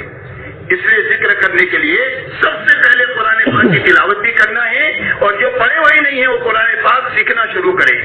حضور صلی اللہ علیہ وسلم کے زمانے میں سارے صحابہ نے بڑی عمروں میں قرآن پاک اور دین کو سیکھا ہے.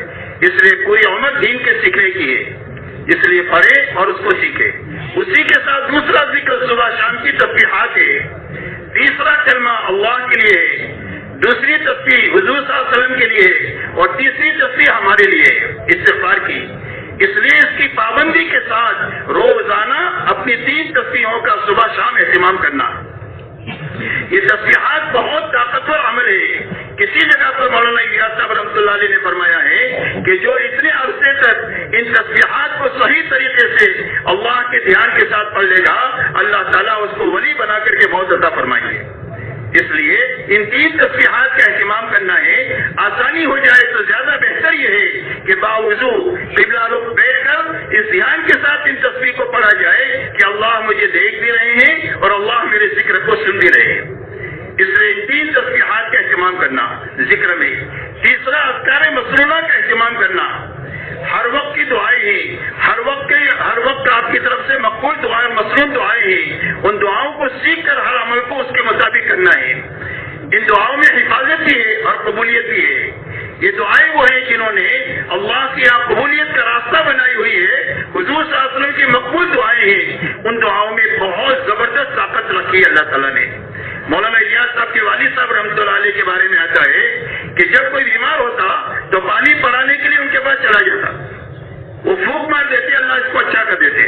کسی نے پوچھا کہ کیا دعا پڑھتے ہیں, کیا وظیفہ پڑھتے ہیں آپ؟ فرمایا کوئی وظیفہ نہیں پڑھتا, اس وقت کی جو مسنون دعا ہے, مسجد میں نکل رہا ہوں تو اس وقت کی جو مسنون دعا ہے, مسجد میں داخل ہو رہا ہوں اس وقت کی جو مسنون دعا ہے, صبح کا وقت ہے تو جو مسنون دعا ہے, یا شام کا وقت ہے اس میں جو مسنون دعا ہے, اس دعا کو پڑھ دیتا ہوں, اللہ اس میں شفا دے دیتے.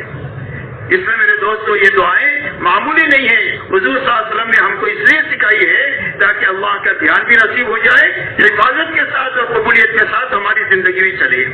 اس لیے اذکار مسنونہ کو سیکھنا بھی ہے اور اس کا اہتمام کے ساتھ اہتمام بھی کرنا ہے. اسی کے ساتھ اپنے آپ کو دعاؤں میں لگانا ہے. دعا بھی بہت بڑا ذکر ہے. پہلے جی نہیں لگے گا, پہلے تھوڑا وقت لگے تو 5 منٹ دعا مانگے, پھر آہستہ آہستہ 7 منٹ مانگے, پھر 10 منٹ مانگے, پھر اس کے بعد تو دعا مانگتے مانگتے ایسی طبیعت دعا میں لگے گی کہ آدمی کا جی نہیں اٹھنا چاہے گا ہاتھ چھوڑنے کو, کہ اللہ سے مانگتا ہی رہو. یہ جو ہے جی لگے گا دعا کرنے کی وجہ سے اور کرتے رہنے کی وجہ سے. اس لیے لمبی لمبی اللہ سے دعاؤں کو مانگنا, تضرع کے ساتھ مانگنا, رونا نہ آئے تو رونے کی شکل بنا کر کے مانگنا, یہ اللہ کی یہاں قبولیت کے لیے اسباب ہے, جس کی وجہ سے اللہ نے دعا کے مانگنے کا حکم بھی دیا اور پورا کرنے کا وعدہ بھی کیا ہے کہ دعا مانگو ہم قبول کریں گے. اب کیا چیز رہ گئی؟ اس لیے خوب دعاؤں کا اہتمام کرنا اور لمبی لمبی دعائیں مانگنے کا اپنے آپ کو عادی بنانا. ذکر میں قرآن پاک کی تلاوت ہے, صبح شام کی تسبیحات ہے, اذکار سننا کا اہتمام ہے اور اللہ سے دعاؤں کے مانگنے کا اہتمام کرنا ہے تاکہ اللہ کا دھیان نصیب ہو جائے، اور یہی مقصود ہے اس ذکر کے ذریعے سے۔ اسی کے ساتھ میں میرے دوستو، اللہ کے راستے میں نکل کر کے بھی اور مقامی محنت میں بھی ہر ایمان والوں سے محبت کرنا سیکھنا ہے، ایمان کی وجہ سے محبت کرنا ہے، چاہے دوسری کوئی اس پہ غرض نہ ہو، ملک کی وجہ سے، مال کی وجہ سے، ڈگری کی وجہ سے، عہدوں کی وجہ سے نہیں، اس وجہ سے کہ اس کے دل میں ایمان ہے، وہ قابل احترام ہے، قابل اکرام ہے۔ کتنا ہی گناہوں میں ڈوبا ہوا ہو، گناہوں کی نفرت دل میں ہونا چاہیے، گنہگار سے محبت ہونا چاہیے۔ بچہ گندگی میں لپٹ ہو جاتا ہے تو اس کی ماں اس کو فیض نہیں دیتی ہے، بلکہ اس کو صاف کر کے اپنے گلے سے لگا لیتی ہے۔ ایسے ہی گناہوں کی نفرت ہوگی، گنہگار سے محبت ہوگی۔ ہماری کوشش یہ ہوگی گناہوں سے نکل جائے، اس کے لیے سمجھائش بھی ہے، اس کے لیے دعا بھی ہے، تاکہ یہ غلطیوں سے نکل کر صحیح زندگی پر آ جائے۔ اس لیے ہر ایمان والے سے محبت کرنا سیکھنا ہے۔ مولانا سعید خان صاحب رحمۃ اللہ علیہ فرماتے تھے کہ لوگ اللہ سے تو ملک و مال مانگتے ہیں، اور میں اللہ سے ایمان والوں کی محبت مانگتا ہوں۔ اس لیے اس بات کی روزانہ کوشش کرنا ہے کہ ہر مسلمان کے کام آنے والے ہم بنے، مسلمان کی طرف سے تکلیف کو برداشت کرنے والے بنے۔ اگر تکلیف آئے تو بدلے کا جذبہ نہیں ہونا چاہیے، بلکہ معافی کا ہمارا جذبہ ہونا چاہیے۔ ہر مسلمان کے ساتھ نرمی کے ساتھ پیش آنا، شفقت اور خیرخواہی کے ساتھ پیش آنا، ہر مسلمان کے کام میں آنا۔ حدیث پاک میں آتا ہے کہ وہ آدمی اللہ کی مدد میں ہوتا ہے جو اپنے بھائی کی مدد میں ہوتا ہے۔ کسی مسلمان کی کمزوری کو تلاش نہیں کرنا، اگر کمزوری سامنے آئے تو بدگمانی نہیں کرنا، اور اس کی غیبت نہیں کرنا، اس لیے کہ غیبت کرنا ایسا ہے جیسے اپنے مردار بھائی کے گوشت کو کھانا۔ غیبت حرام ہے، زنا سے زیادہ سخت بتائی گئی۔ اس لیے وہ چیزیں جس کی وجہ سے امت میں توڑ ہوتا ہے، اس سے اپنے آپ کو بچانا ہے، اور پوری امت میں محبت پیدا ہو جائے، ایک ہو جائے، ایک جسم کی مانند ہو جائے۔ اس کے لیے اپنے آپ کو سہنا بھی ہے، برداشت بھی کرنا ہے، اپنے ایمان والے بھائیوں کے کام آنا ہے۔ ہر آدمی کا جذبہ یہ ہونا چاہیے کہ میرا بھائی اچھا کھانا کھا لے، میں ہلکا کھا لوں گا، میں کم کھا لوں گا، یہ پورا کھا لے، اچھی جگہ سو جائے، اچھی جگہ یہ بیٹھ جائے، میں کسی جگہ بیٹھ جاؤں گا، کہیں بھی سو جاؤں گا۔ اپنے ساتھیوں کو راحت پہنچانے کے راز میں چلنا۔ جو جماعتیں آپس میں محبت کے ساتھ کرتی ہیں، چاہے مسجد وال جماعتیں ہوں یا خروج کے زمانے میں ہو، اللہ ان سے بہت کام لیتے ہیں۔ مولانا الیاس صاحب رحمۃ اللہ علیہ کے زمانے میں کوئی جماعت کام کر کے آتی، اگر کام کم بھی تھوڑا بہت کیا ہوتا لیکن جوڑ کے ساتھ آتی تو آپ فرماتے ماشاءاللہ بہت کام کر کے آئے۔ آپ آپس میں 10-12 آدمی جڑ گئے، آپ امت کے ساتھ جڑ بھی سکتے ہیں، امت کو جوڑ بھی سکتے ہیں۔ اور اگر اختلاف کے ساتھ آتی ہے تو مولانا فرماتے تھے کہ تمہارے کام میں کمی رہ گئی، اس لیے کہ 10-12 آدمی تم نہیں جڑ سکے تو اپنی مسجد وال جماعت کے ساتھ آدمی کیسے جڑے گا، اپنے برادری کے ساتھ کیسے جڑے گا، امت کو کیسے جوڑے گا۔ اسی لیے مولانا سعید خان صاحب رحمۃ اللہ علیہ فرماتے تھے کہ جو ہر ایمان والے سے جڑ جائے اور ہر ایمان والے کو جوڑ لے، میرا اپنا کوئی سرکل نہیں ہے، میرا اپنا کوئی اسٹیٹس نہیں ہے، میں ہر ایمان والے کے ساتھ رہ سکتا ہوں، ہر ایک سے جڑ بھی سکتا ہوں، ہر ایک کے ساتھ کو جوڑ کر کے چلا بھی سکتا ہوں۔ جو ہر ایک سے معافی مانگنا جانے اور ہر ایک کو معاف کرنا جانے، فرمایا وہ موت تک اپنی دین کے کام میں لگا رہ سکتا ہے۔ اس کی یہ 2 بڑی بنیادیں بتائیے، ایک معافی مانگنا جانے، معاف کرنا جانے، ایک ہر ایک سے جڑ جائے، ہر ایک کو جوڑ لے۔ اپنے اندر میں وہ استعداد پیدا کرنی ہے کہ پوری امت کے ساتھ خیر خواہی کا اور محبت کا جذبہ ہمارے دل میں پیدا ہو۔ یہ 10-12 ساتھیوں کے ذریعے سے اس کی مشق کرنا ہے، اسی کی دعوت دینا ہے پوری قوت سے، اور اسی کو اللہ سے مانگنا ہے۔ اس لیے کہ اخلاق دین کا بہت بڑا حصہ ہے۔ حدیث پاک میں آتا ہے کہ سب سے زیادہ کامل ایمان والا وہ ہے جو سب سے زیادہ اچھے اخلاق والا ہے۔ قیامت کے دن آدمی کے عمل نامے میں سب سے زیادہ وزنی چیز وہ ہوگی کہ جو اس کے اچھے اخلاق ہوں گے۔ اس لیے اخلاق کے بنانے کی مشق کرنا ہے اس محنت کے ذریعے سے، تاکہ ہر ایک کو نفع پہنچانے والے بنے۔ ہماری ذات سے کسی کو تکلیف نہیں پہنچنی چاہیے، ہر ایک کو راحت پہنچنے چاہیے۔ اسی کی دعوت ہے، اسی کی دعا ہے اور اسی کی مشق ہے۔ اسی کے ساتھ اللہ کے راستے میں نکل کر اور اس محنت میں اپنی نیتوں کو صحیح کرنے کی مشق کرنی ہے۔ عام طور پر آدمی یا تو بغیر نیت کے کام کرتا ہے یا بگڑی ہوئی نیت سے کام کرتا ہے۔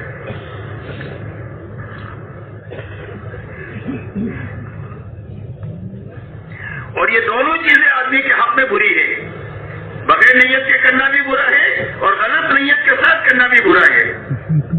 تو اس راستے میں نکل کر اور اس محنت میں چلتے ہوئے اپنی نیتوں کو صحیح بنانے کی کوشش کرنا ہے کہ ہماری نیت کیا ہونی چاہیے ہر عمل میں صرف یہ ہونی چاہیے کہ اللہ راضی ہو جائے، ہماری آخرت بن جائے، یہی ہماری منزل ہے۔ تو اللہ کو راضی کرنے کی نیت بنانا، اپنی آخرت بنانے کی نیت بنانا، اسی کا نام اخلاص ہے۔ تو اس کی مشق کرنا ہے کہ ہر عمل چھوٹے بڑے کے وقت میں یہ دھیان رہے کہ میں اس عمل کو کیوں کر رہا ہوں، بیچ میں اپنی نیت کو اچھی طرح ٹٹولے کہ اس میں اللہ کے اور آخرت کے علاوہ کوئی دوسری غرض تو نہیں آ گئی، اور عمل کے ختم پر استغفار کے ساتھ ختم کریں، اس لیے کہ کیسا بھی کام ہم اچھا کریں لیکن اللہ کے شاعر نشان نہیں ہو سکتا ہے، اس لیے استغفار پر اپنے عمل کو ختم کریں گے تو اللہ تعالیٰ کمی کوتاہی کو معاف فرمائیں گے، اور جو اس میں خیر اللہ کی توفیق سے آئے گی اللہ تعالیٰ اس کو قبول فرمائیں گے۔ اس کے لیے اس کی مشق کرنا ہے، اس لیے کہ مخلصین ہدایت کی چراغ ہے، چاہے تھوڑے ہوں چاہے کمزور ہوں۔ تھوڑے ہونے سے گھبرانے کی ضرورت نہیں ہے اور کمزوری سے گھبرانے کی ضرورت نہیں ہے، اللہ اپنی قوت ساتھ کر کے قوی بنا دیں گے، اور اپنے لشکروں کو ساتھ کر کے اللہ ان کو زیادہ کر دیں گے اور اللہ ان کو ہدایت کا ذریعہ بنا دیں گے۔ شرط یہ ہے کہ مخلصین کی جماعت تیار ہو، اور مخلص بنے گا اللہ کو اور آخرت کو سامنے رکھ کر ہر عمل میں چلنے کی وجہ سے۔ تو اس کی مشق بھی کرنا ہے، پوری امت کو اس کی دعوت دینا ہے اور اللہ سے اخلاص کو مانگنا ہے، اپنے بارے میں ہمیشہ شک میں رہنا ہے، دوسروں کے بارے میں ہمیشہ اچھا گمان رکھنا ہے، یہ تو مخلصین کی جماعت ہے، اللہ مجھے بھی ان کے جیسا مخلص بنا دے۔ اس لیے میرے دوستوں اخلاص کی زندگی میں لانے کی مشق کرنا ہے، اسی کے ساتھ میں دعوت کا کام کرتے ہوئے دعوت کو سیکھنا ہے، اس لیے کہ آدمی یا تو داعی بن کر دنیا میں جیے گا یا مدعو بن کر کے جیے گا، یا تو اس کی زندگی میں دعوت ہوگی تو وہ کسی سے متاثر نہیں ہوگا کتنے ہی برے ماحول میں کیوں جا جائے، اور اگر دعوت نہیں ہوگی تو مسلمان گھر میں مسلمان ملک میں رہ کر کے یہ باطل سے متاثر ہو کر زندگی گزارے گا، اس لیے کہ دعوت جو ہے وہ قلعہ ہے جس سے آدمی کی حفاظت ہوتی ہے باطل کے اثرات قبول کرنے سے۔ اس کے لیے اس کام کو اچھی طرح سیکھنا ہے، اور دعوت کے ذریعے سے جو غرض ہے 6 نمبر کی وہ یہ ہے کہ اپنی جان اور مال کا استعمال ایسا بن جائے جس راستے پر حضور صلی اللہ علیہ وسلم نے پوری امت کو لگایا ہے، اور جان مال کے دھوکے سے نکلنے کے لیے 6 نمبر ہے کہ جان مال میرا ہے، جہاں چاہو لگاؤ، جتنا چاہو لگاؤ، اور جب چاہو لگاؤ، اس دھوکے سے ہم نکلے کہ جان مال اللہ کی طرف سے امانت ہے میرے ہاتھ میں، اور اس کے لگانے کی ترتیب حضور صلی اللہ علیہ وسلم کے ذریعے سے آپ نے امت کو سمجھائی ہے، میں اپنی جان مال ویسی لگاؤں گا جیسے حضور صلی اللہ علیہ وسلم نے لگانے کے لیے کہا ہے۔ تو حضور پاک صلی اللہ علیہ وسلم نے امت بنانے کے لیے اور جہالت اور گمراہی کو ختم کرنے کے لیے اور ان کے سارے مسائل حل کرانے کے لیے آپ نے سب سے پہلے امت کی محنت کا رخ صحیح کیا ہے۔ آپ نے سب سے پہلے کیا کیا؟ محنت کا رخ صحیح کیا، اس لیے کہ اللہ نے دنیا کو محنت کی جگہ بنایا ہے۔ دنیا میں جتنی چمک دمک اور رونق نظر آ رہی ہے یہ انسانوں کی محنت کا ثمرہ ہے، انسانوں نے اپنی جان لگائی ہے، مال لگایا ہے، صلاحیتیں لگائی ہے، اپنے آپ کو دنیا کے پیچھے مٹایا ہے، جس کے نتیجے میں دنیا کی چمک دمک اور رونق نظر آ رہی ہے۔ اسی لیے حضور پاک صلی اللہ علیہ وسلم نے امت بنانے کے لیے اور امت کے سارے مسائل کے حل کرنے کے لیے آپ نے ان کی محنت کا رخ صحیح کیا، وہ صحیح رخ ہماری زندگی میں قائم ہو، اس کی مشق کے لیے ہم اللہ کے راستے میں نکلتے ہیں۔ تو آپ نے محنت کا کیا رخ صحیح فرمایا؟ آپ نے محنت کا یہ رخ صحیح فرمایا کہ ہر ایمان والا اپنی جان مال ایمان کے سیکھنے پر لگائے، ایمان کے پھیلانے پر لگائے، یعنی دعوت اللہ میں لگائے جتنا کہ دعوت کا تقاضا ہے۔ مکی زندگی میں انفرادی دعوت کا نظام تھا، مدنی زندگی میں اجتماعی دعوت کا نظام بنا، جس میں آپ نے 25 سے زیادہ سفر فرمائے اور اپنے صحابہ سے تقریباً 150 سفر کرائے۔ کن حالات میں کرائے؟ حالات یہ ہے کہ آپ کے گھر میں 2 مہینے ایسے گزرتے ہیں کہ جس میں چاند دیکھا نہیں گیا، یہ آپ کے گھر کا حال یہ ہے۔ مدینہ کا حال یہ ہے کہ پوری سب بھوک کی وجہ سے گر جا رہی ہے، کپڑوں کی اتنی کمی ہے کہ ایک دوسرے کی اوٹ پہ بیٹھتے ہیں تاکہ کسی کا سفر نہ کھل جائے، سواریوں کی اتنی کمی ہے کہ ایک سواری پر 10 سوار باری باری سوار ہوتے ہیں، پیدل چلتے ہیں، پیر پھٹ گئے تو چترے باندھ کر کے چلتے ہیں۔ ان حالات میں آپ نے صحابہ سے 150 سفر کرائے، نزدیک کے دور کے، تھوڑے وقت کے لیے زیادہ وقت کے لیے، چھوٹی جماعت بنا کر بڑی جماعت بنا کر۔ غرض یہ کہ جتنی دعوت کا نظام ہے وہ صرف تقاضے پر ہے، جتنا تقاضا اس کی تشکیل، جو کر سکتا ہے کرے، جو نہیں کر سکتا ہے وہ روئے۔ اور اسلام میں نفسانیت بھی نہیں ہے۔ رہبانیت پلنگ پنے کو کہتے ہیں کہ آدمی کچھ نہ کرے گھر والوں کے لیے بوجھ بن جائے، اس کی اجازت نہیں شریعت میں، اور بھیک مانگنے کی بھی اجازت نہیں ہے۔ اس لیے رہبانیت اسلام میں نہیں ہے، اور اسلام میں نفسانیت نہیں ہے۔ نفسانیت کہتے ہیں مادہ پرستی کو، کہ آدمی کی زندگی کا مقصد پیسہ بن جائے، کہ پیسہ آنا چاہیے، حلال سے آئے حرام سے آئے۔ فرمایا یہ نفسانیت ہے، جو غلط لوگوں کا شیوا ہے وہ بھی غلط لوگوں کا شیوا ہے۔ اسلام ان دونوں کے بیچ کا صراط مستقیم ہے کہ ہر مسلمان کی گھریلو زندگی ہو، ہر مسلمان کی کاروباری زندگی ہو، اور اس زندگی کو ضرورت کو حاصل کرنے کے لیے، پورا کرنے کے لیے بقدر ضرورت لگے، اسراف سے بچ کر کے لگے۔ یہ محنت کا رخ حضور صلی اللہ علیہ وسلم نے امت کا تعین فرمایا، جس کے نتیجے میں امت بھی بن گئی، اور امت کے بننے کے راستے سے ماحول بھی بن گیا۔ اور جب یہ دو چیزیں بنی ہیں تو صدیوں میں جو نقصان ہوا ہے اس کی تلافی سالوں میں ہو گئی۔ حضرت عیسیٰ علیہ السلام اور حضور صلی اللہ علیہ وسلم کے بیچ میں 650 سال کا زمانہ ہے جس میں کوئی نبی نہیں آئے۔ تو انسانوں میں جہالت آخری درجے کی اور گمراہی آخری درجے کی، یہ جہالت اور گمراہی صرف 23 سال میں ختم ہوئی۔ یہ سمجھے حضور صلی اللہ علیہ وسلم کی محنت کی طاقت اتنی زبردست ہے کہ صدیوں میں جو نقصان ہوا ہے اس کی تلافی سالوں میں ہو جائے گی۔ صحیح ہے کہ صرف محنت صحیح ہو اور محنت پوری ہو۔ اس میں میرے دوستوں اپنی زندگی کو ان بنیادوں پر لانے کے لیے یہ اللہ کے راستے کی محنت ہے، نقل و حرکت بھی اسی کا حصہ ہے اور مقامی محنت بھی اسی کا حصہ ہے۔ اب یہ 6 صفات ہماری زندگی میں آ جائے، اس کے لیے اللہ کے نبی صلی اللہ علیہ وسلم نے پوری امت کو ان اعمال نبوت میں، اعمال تربیت میں اور اعمال ہدایت سے لگایا ہے، جس کی وجہ سے یہ صفات زندگیوں میں آئی ہیں۔ ان میں کا سب سے پہلا عمل دعوت اللہ ہے، دوسرا عمل تعلیم اور تعلم ہے، دین کو سیکھنا بھی ہے سکھانا بھی ہے، تیسرا ذکر اور عبادت ہے جس میں فرائض بھی ہے، واجبات بھی ہے، سنن بھی ہے، مستحبات بھی ہے۔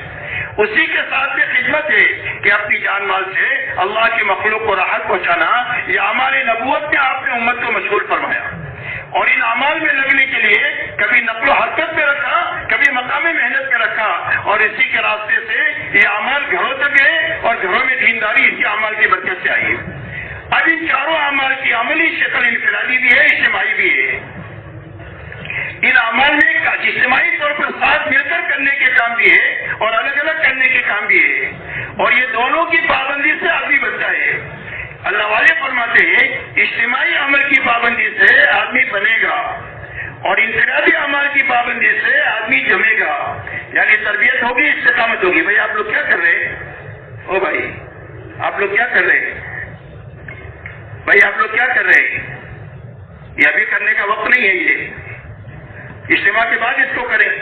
آپ تو پورے مجمع کو اپنی طرف منتشر کر رہے ہیں، متوجہ کر رہے ہیں، اس لیے بھائی اس سے بچیں، ابھی بعد میں کریں، اس سے اپنی اجازت۔ لائٹ اتارے جا رہے ہیں، لائٹ اتارے جا رہے ہیں، بتیاں کھول رہے ہیں اور سیڑھیوں پر چڑھ رہے اتر رہے، کیا ہو رہا ہے یہ؟ اس سے بچے بھیا، اس سے بچے بھائی۔ یہ کام ہے، اس کو کام بنائیں گے تو کام بنے گا، کھیل بنائیں گے تو کھیل بنے گا۔ اس لیے کام بنانا ہے، کھیل نہیں بنانا ہے۔ ہمارے سارے ساتھیوں کو واپسی کی فکر کے بجائے ہر مجلس میں پابندی کے ساتھ پورا لگنا چاہیے، اس لیے کہ ہم ایک مقصد کے لیے آئے ہیں، اس مقصد میں اپنی تمام تر توانائی طاقت کو لگانا ہے۔ بچے بھائی ساتھی اس سے بعد میں اس کو کریں۔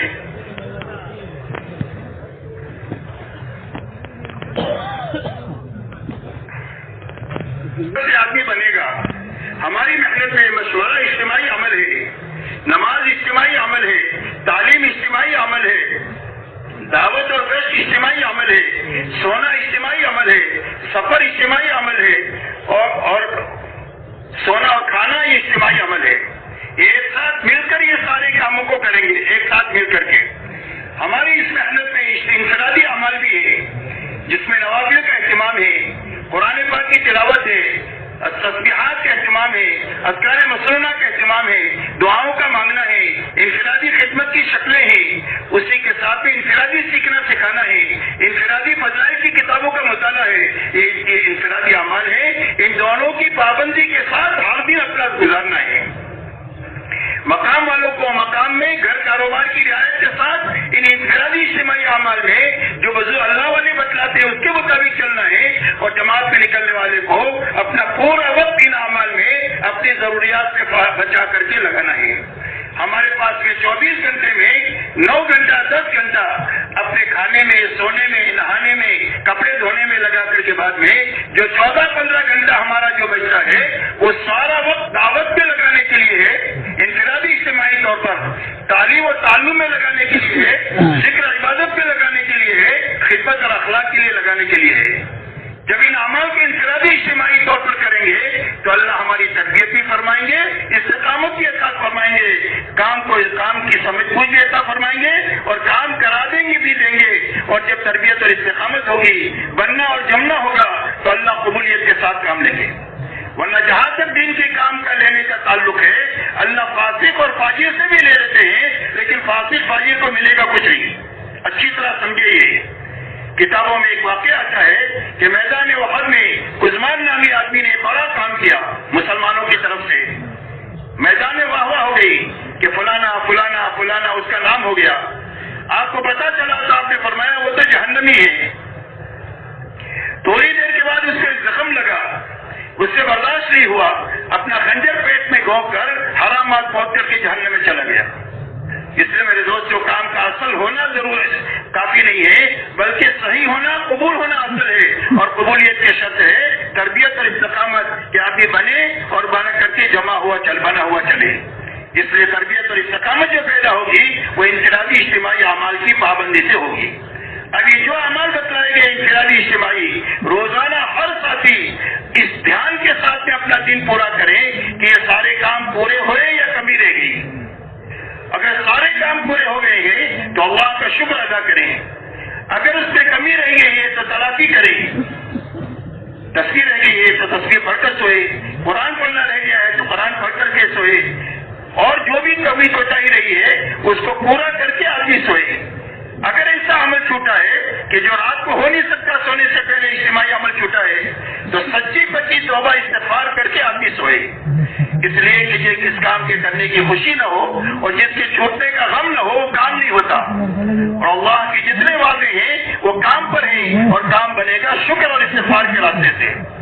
حضور صلی اللہ علیہ وسلم سے اللہ نے ایک بڑا کام دیا کہ آپ کے ہاتھوں اللہ نے دنیا میں دین کو قائم فرما دیا. ایسے سب حالات میں کہ جہاں پر دین کے پھیلنے کے کوئی امکان نہیں تھا، ایسے حالات میں اللہ نے پوری دنیا میں دین کو قائم کیا ہے.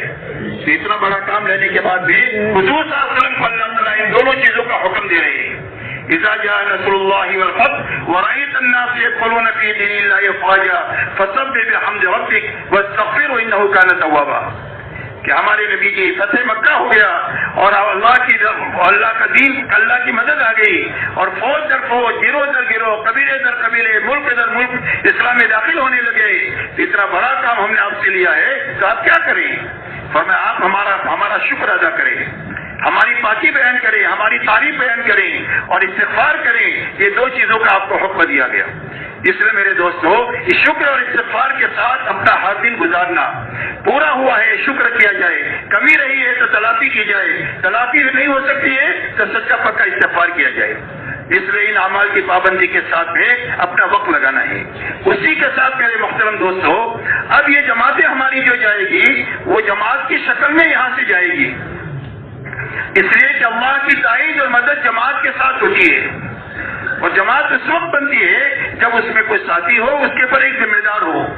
جیسے مقتدی ہو اس کے ساتھ امام ہو تو کہیں گے جماعت ہو گئی. ایسی جماعت جو بنے گی وہ ذمہ دار کے ساتھ ہونے کی وجہ سے بنے گی.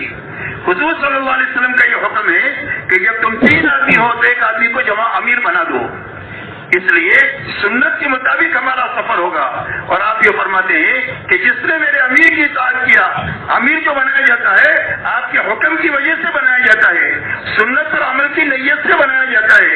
اس لیے فرمایا جس نے میرے امیر کی اطاعت کیا اس نے میری اطاعت کیا، اور جس نے میری اطاعت کیا اس نے اللہ کی اطاعت کیا، اور جو اللہ کی اطاعت کرے گا وہ جنت میں جائے گا. جماعت بھی نکلنے کے زمانے میں بھی اور مقام پر بھی ہر آدمی کے ساتھ میں اس کا نفس بھی ہے، شیطان بھی ہے. نفس حفاظت کے راستے سنت کا طریقہ ہے کہ سنت کے مطابق عمل کریں گے تو شیطان سے حفاظت ہو جائے گی. نفس کی تربیت کے لیے امیر کی اطاعت ہے اور مشورے کی پابندی ہے. مقام پر تو مشورہ ہوتا ہے، تو مشورے کی پابندی ہے. ایسا ہی جماعت میں نکل کر ایک ذمہ دار ہوتا ہے، اس ذمہ دار کی اطاعت کے ساتھ اللہ کی اطاعت میں چلنا یہ اپنی نفس کی تربیت کا طاقتور ذریعہ ہے. اس لیے کہ نفس کی مثال آوارہ کتے کی ہے، کہیں پر بھی منہ مارتا ہے، اور نفس کی فطرت سے برائی کا حکم کرنا ہے، اور آدمی کا سب سے بڑا دشمن اس کا نفس ہے. تو اس نفس کی تربیت کی ضرورت ہے، اور اس کی تربیت جب ہوگی اور اس میں انقیاد و اطاعت پیدا ہوگی تو اب وہ نفس لوامہ بنے گا. پہلے ہمارا جسو ہے، برائی کا حکم کرنا اس کی فطرت میں ہے، تربیت ہو جائے، اس کی دیکھ بھال ہو جائے، اس کی تزکیے کی فکر ہو جائے تو نفس لوامہ بنے گا. اور جب نفس لوامہ کا اور دھیان ہو جائے نفس کے بنانے کے لیے تو پھر نفس مطمئنہ بنے گا، اور نفس مطمئنہ بنا تو آدمی کی زندگی کو آنے کا مقصد پورا ہو گیا. اس حالت سے اللہ سے ملے گا کہ اللہ اس سے راضی ہے، وہ اللہ سے راضی ہے. اللہ اپنے نیک بندوں میں اس کو شامل کر دیں گے اور جنت میں داخل کر دیں گے جو نفس مطمئنہ کے ساتھ جیے گا. تو اپنے نفس کی تربیت کے لیے امیر کی اطاعت ہے، امیر کی اطاعت کے ساتھ میں اپنا پورا وقت لگانا ہے اللہ کی اطاعت میں. اللہ کی نافرمانی میں کسی کی اطاعت کی اجازت نہیں ہے، یاد رکھیں. جب تک امیر اللہ کی اطاعت پر ہمیں ڈال رہا ہے، اطاعت کے کاموں پر ڈال رہا ہے، اس کی اطاعت کی جائے گی. تو ہماری نفس کی تربیت کے لیے امیر کی اطاعت ہے تاکہ اس راستے سے اللہ رسول کی اطاعت تک پہنچ جائے. جو مقصود ہے اسی سے ہماری دنیا آخرت بنے گی. چاہے وہ امیر اپنے سے علم میں کم ہو، عمل میں کم ہو، تجربے میں کم ہو، پرانے پن میں کم ہو، لیکن جس کو مشورے سے ذمہ دار بنایا دیا جائے اللہ کی فرما برداری میں اس کی اطاعت کرنی ہے. اسی سے آدمی کی تربیت ہے. پتھر پر ہیرا قصہ ہے. ہو سکتا ہے کہ ذمہ دار اپنی غلطی کی وجہ سے صحیح نہ چل سکے، لیکن جو اطاعت کرے گا اللہ اس کے ہاتھوں اس کی تربیت فرما دیں گے. اس لیے حضور صلی اللہ علیہ وسلم نے اپنے اخیر زمانے میں ایک جماعت بنائی تھی، جس جماعت میں اسعد بن زید جو مجمع میں سب سے زیادہ چھوٹے تھے ان کو امیر بنایا اور ان کو ذمہ دار بنایا، جس میں حضرت عمر جیسے بڑے لوگ تھے. اس پوری امت کو تعلیم ہے کہ جو ذمہ دار تمہارا بنایا جائے اللہ کی اطاعت میں اس کی اطاعت کے ساتھ میں چلنا ہے. اس لیے امیر کی اطاعت سے چلنا ہے. اسی کے ساتھ میں نکلنے کے زمانے میں اپنی ضرورت کی ساری چیزیں اپنے ساتھ لے لینا ہے. اپنی ضرورت کی ساری چیزیں اپنے ساتھ لے لینا ہے. اپنا بستر ساتھ لینا ہے، اپنے کپڑے ساتھ لینا ہے، اپنا خرچ ساتھ میں لینا ہے، اپنے برتن ساتھ میں لینا ہے. پکانے کا سامان ہو سکتا ہے جہاں جائے وہاں آپ کو لینا پڑے. بہرحال جو بھی ہو اپنی ساری ضروریات لے کر چلنا ہے تاکہ نکلنے کے زمانے میں کسی سے کوئی چیز مانگنی نہ پڑے. سب سے پہلی بچنے کی چیز سوال ہے کہ کسی سے کوئی چیز نہیں مانگے گے، نہ سوئی مانگے گے نہ تاگا مانگے گے. جو 4 مہینے کی جماعتیں ہیں وہ سوئی تاگا بھی اپنے ساتھ لے لیں تاکہ ضرورت پڑے کپڑے کو سینے کی تو کسی سے مانگنا نہ پڑے. اپنی تمام ضروریات کو ساتھ میں لے کر کے چلنا ہے تاکہ سوال سے ہم اپنے آپ کو بچیں. سوال سے اتنا بچنا ضروری ہے کہ حضور صلی اللہ علیہ وسلم کے بارے میں صحابہ فرماتے ہیں کہ آپ کے ہاتھ پر ہم نے بیعت کیا کہ ہم سوال نہیں کریں گے. تو کسی صحابی کا اونٹ چرانے کا گھوڑا نیچے گر جاتا تھا تو نیچے آدمی چلنے والے کو نہیں کہتے تھے کہ یہ گھوڑا مجھے دے دو، بلکہ اپنا اونٹ بٹھاتے تھے، گھوڑا لیتے تھے، پھر سوار ہو کر کے چلتے تھے. کہ حضور صلی اللہ علیہ وسلم نے سوال سے منع کیا ہے، ہم سوال نہیں کریں گے. ضرورت پڑے گی تو ہم اللہ سے کہیں گے. اس راستے میں دعائیں ایسی مقبول ہوتی ہے جیسے انبیاء بنی اسرائیل کی دعائیں قبول ہوتی تھی. اس لیے میرے دوستو سوال سے اپنے آپ کو کلی طور پر بچانا ہے. پرانے کو بھی بچانا ہے، نئے کو بھی بچانا ہے. کسی آدمی کو مخلوق سے مانگنے کی اجازت نہیں ہے. اللہ سے مانگنے کا نام عبادت ہے اور مخلوق سے مانگنے کا نام سوال ہے. اس لیے پہلے سوال سے اپنے آپ کو بچانا ہے. دوسرا اسراف سے بچانا ہے. اشراف کہتے ہیں دنیا کی اور اپنے ساتھیوں کی اچھی چیزوں کی طرف للچائی ہوئی نگاہوں سے دیکھنا. اس سے اپنے آپ کو کلی طور پر بچانا ہے. دنیا میں حرام کو بھی نہیں دیکھنا اور دنیا کے حلال کو بھی نہیں دیکھنا. حضور صلی اللہ علیہ وسلم کو حکم دیا گیا کہ آپ اپنی نگاہوں کو نیچی رکھیں اور ان بے ایمانوں کو ہم نے جو سامان دیا ہے اس کی طرف اپنے آنکھیں پھیلا کر آپ نہ دیکھیں. یہ چند روزہ آزمائش کے لیے ہم نے دیا ہے اور جو اللہ نے آپ کے لیے رکھا ہے آخرت میں وہ بہت زیادہ ہے اور بہت باقی رہنے والا ہے. اس لیے دنیا کے حلال کو بھی نہیں دیکھنا اور حرام کو دیکھنے کی تو کوئی گنجائش نہیں ہے. دنیا والوں کے لیے ہوا کے حوالے کریں. ان ساری چیزوں سے بچتے ہوئے صرف اللہ میں لگنا ہے، نبی میں لگنا ہے اور آخرت میں لگنا ہے. توحید ہے، رسالت اور آخرت ہے، یہ تین بنیادیں ہماری ایسی مضبوط کرنا ہے کہ جس کے راستے سے پورا دین حقیقت کے ساتھ زندگی میں آ جائے، اس کے لیے ہمیں دنیا سے اپنی نگاہوں کو پھیر کر کے چلنا ہے۔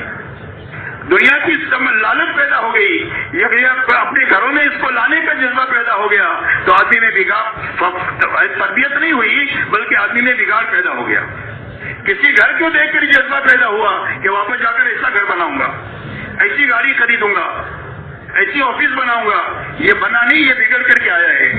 ہم نکلے تھے اس لیے کہ بڑے بننے کا جذبہ ہمارا ختم ہو جائے اور مال کی محبت ہماری ختم ہو جائے، مال ہمارے جیب میں ہونا چاہیے، دل میں نہیں ہونا چاہیے، اور بڑے بننے کا جذبہ ختم ہو جائے، اس لیے کہ بڑائی صرف اللہ کی شان ہے، اس لیے اللہ ہی کو حق ہے بڑائی کا بھی اور فخر کا بھی۔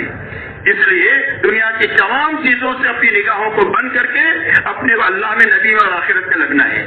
اس لیے اسراف سے اپنے آپ کو بچانا ہے۔ تیسری بچنے کی چیز اسراف ہے۔ اسراف کہتے ہیں اپنی جان مال کو ضرورت سے زیادہ لگانے کا نام اسراف ہے، اور بغیر ضرورت کے لگانے کا نام تبذیر ہے، اور مبذرین کو قرآن میں شیاطین کا بھائی بتلایا ہے۔ اس لیے ضرورت سے زیادہ لگانے کا نام اسراف ہے۔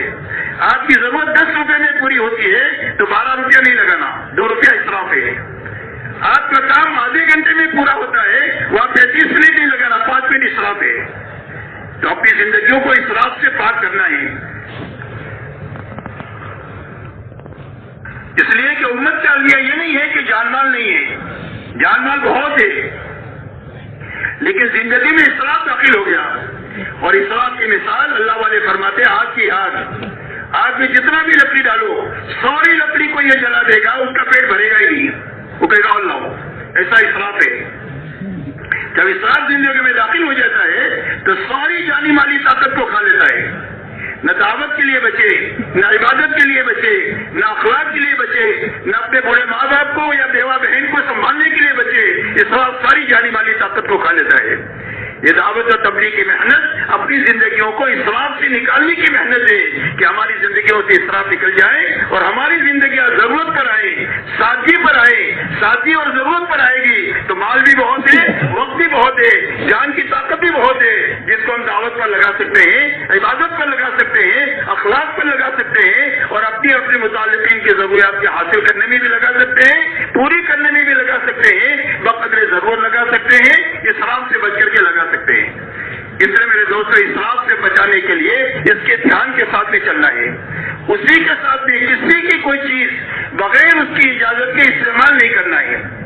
کسی کا جوتا ہے، کسی کا چپل ہے، کسی کا تکیا ہے، کسی کی چادر ہے، ضرورت پڑی استعمال کی تو پہلے اس سے پوچھا جائے، جس میں استعمال ہوتی ہے وہاں اس کو استعمال کیا جائے۔ اس راستے سے ہم معاملات کا دین سیکھیں گے۔ یہ عملی طور پر پورا دین سیکھنے کی محنت ہے کہ عملی طور پر پورا دین اپنی حقیقت کے ساتھ زندگی میں آ جائے، اس کی عملی مشق ہے کہ اس راستے میں ایمان سیکھیں گے، عبادت سیکھیں گے، معاشرت سیکھیں گے، معاملات سیکھیں گے، اخلاق سیکھیں گے، نیتوں کو صحیح کرنا سیکھیں گے۔ یہی پورا دین ہے۔ یہ پورے دین عملی طور پر اپنی زندگی میں لانے کی محنت ہے۔ اس لیے ان چیزوں سے بچتے ہوئے اپنا وقت لگانا ہے۔ سفر کے دوران میں یہاں سے جب ہم نکلیں گے تو سفر کے دوران میں انہیں اعمال کے ساتھ اپنا وقت لگانا ہے۔ دعوت کا موقع ہے تو دعوت دیں، عبادت کا موقع ہے تو عبادت کریں۔ عبادت میں تسبیح بھی عبادت ہے، ذکر بھی عبادت ہے، تلاوت بھی عبادت ہے، اور نماز بھی عبادت ہے۔ جس لائن کا موقع ہو اس عبادت کا اپنا وقت لگانا۔ سیکھنے سکھانے کا موقع ہے تو سیکھتے سکھاتے ہوئے اپنا وقت لگائیں انفرادی طور پر۔ کہ خدمت کا موقع ہے کسی کا، کوئی محتاج ہے خدمت کا، تو اس کی خدمت کرتے ہوئے اپنا سفر کرنا۔ ہم ان اعمال نبوت کے ساتھ پوری دنیا میں پھریں گے اور صحیح طریقے سے پھریں گے تو اللہ تعالیٰ اس کے نور کو پوری دنیا میں پھیلائیں گے۔ سورج روشنی کے ساتھ مغرب سے لے کر مشرق سے لے کر مغرب تک جاتا ہے تو پوری دنیا کو روشن کر دیتا ہے۔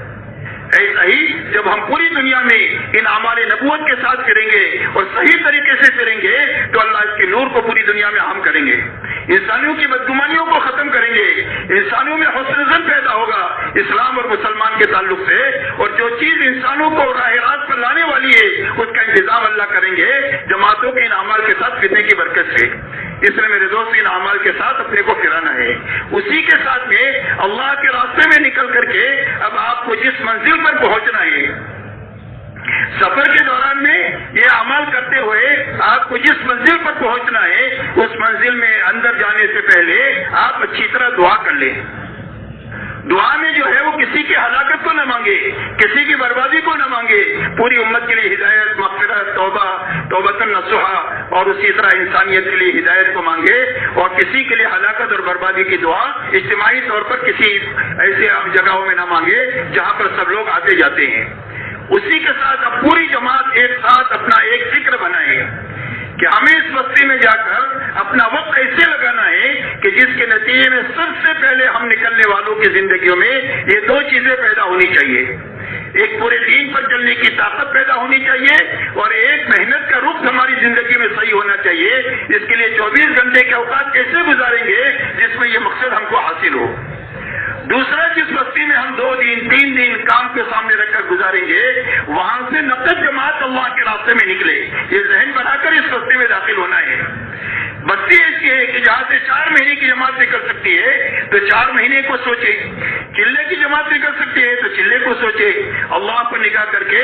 اور اگر کوئی نیا کام ہے، بالکل نئی جگہ ہے، تو وہاں 3 دن کی جماعتیں بنا کر ان میں چلے 4 مہینے کی استعداد پیدا کریں.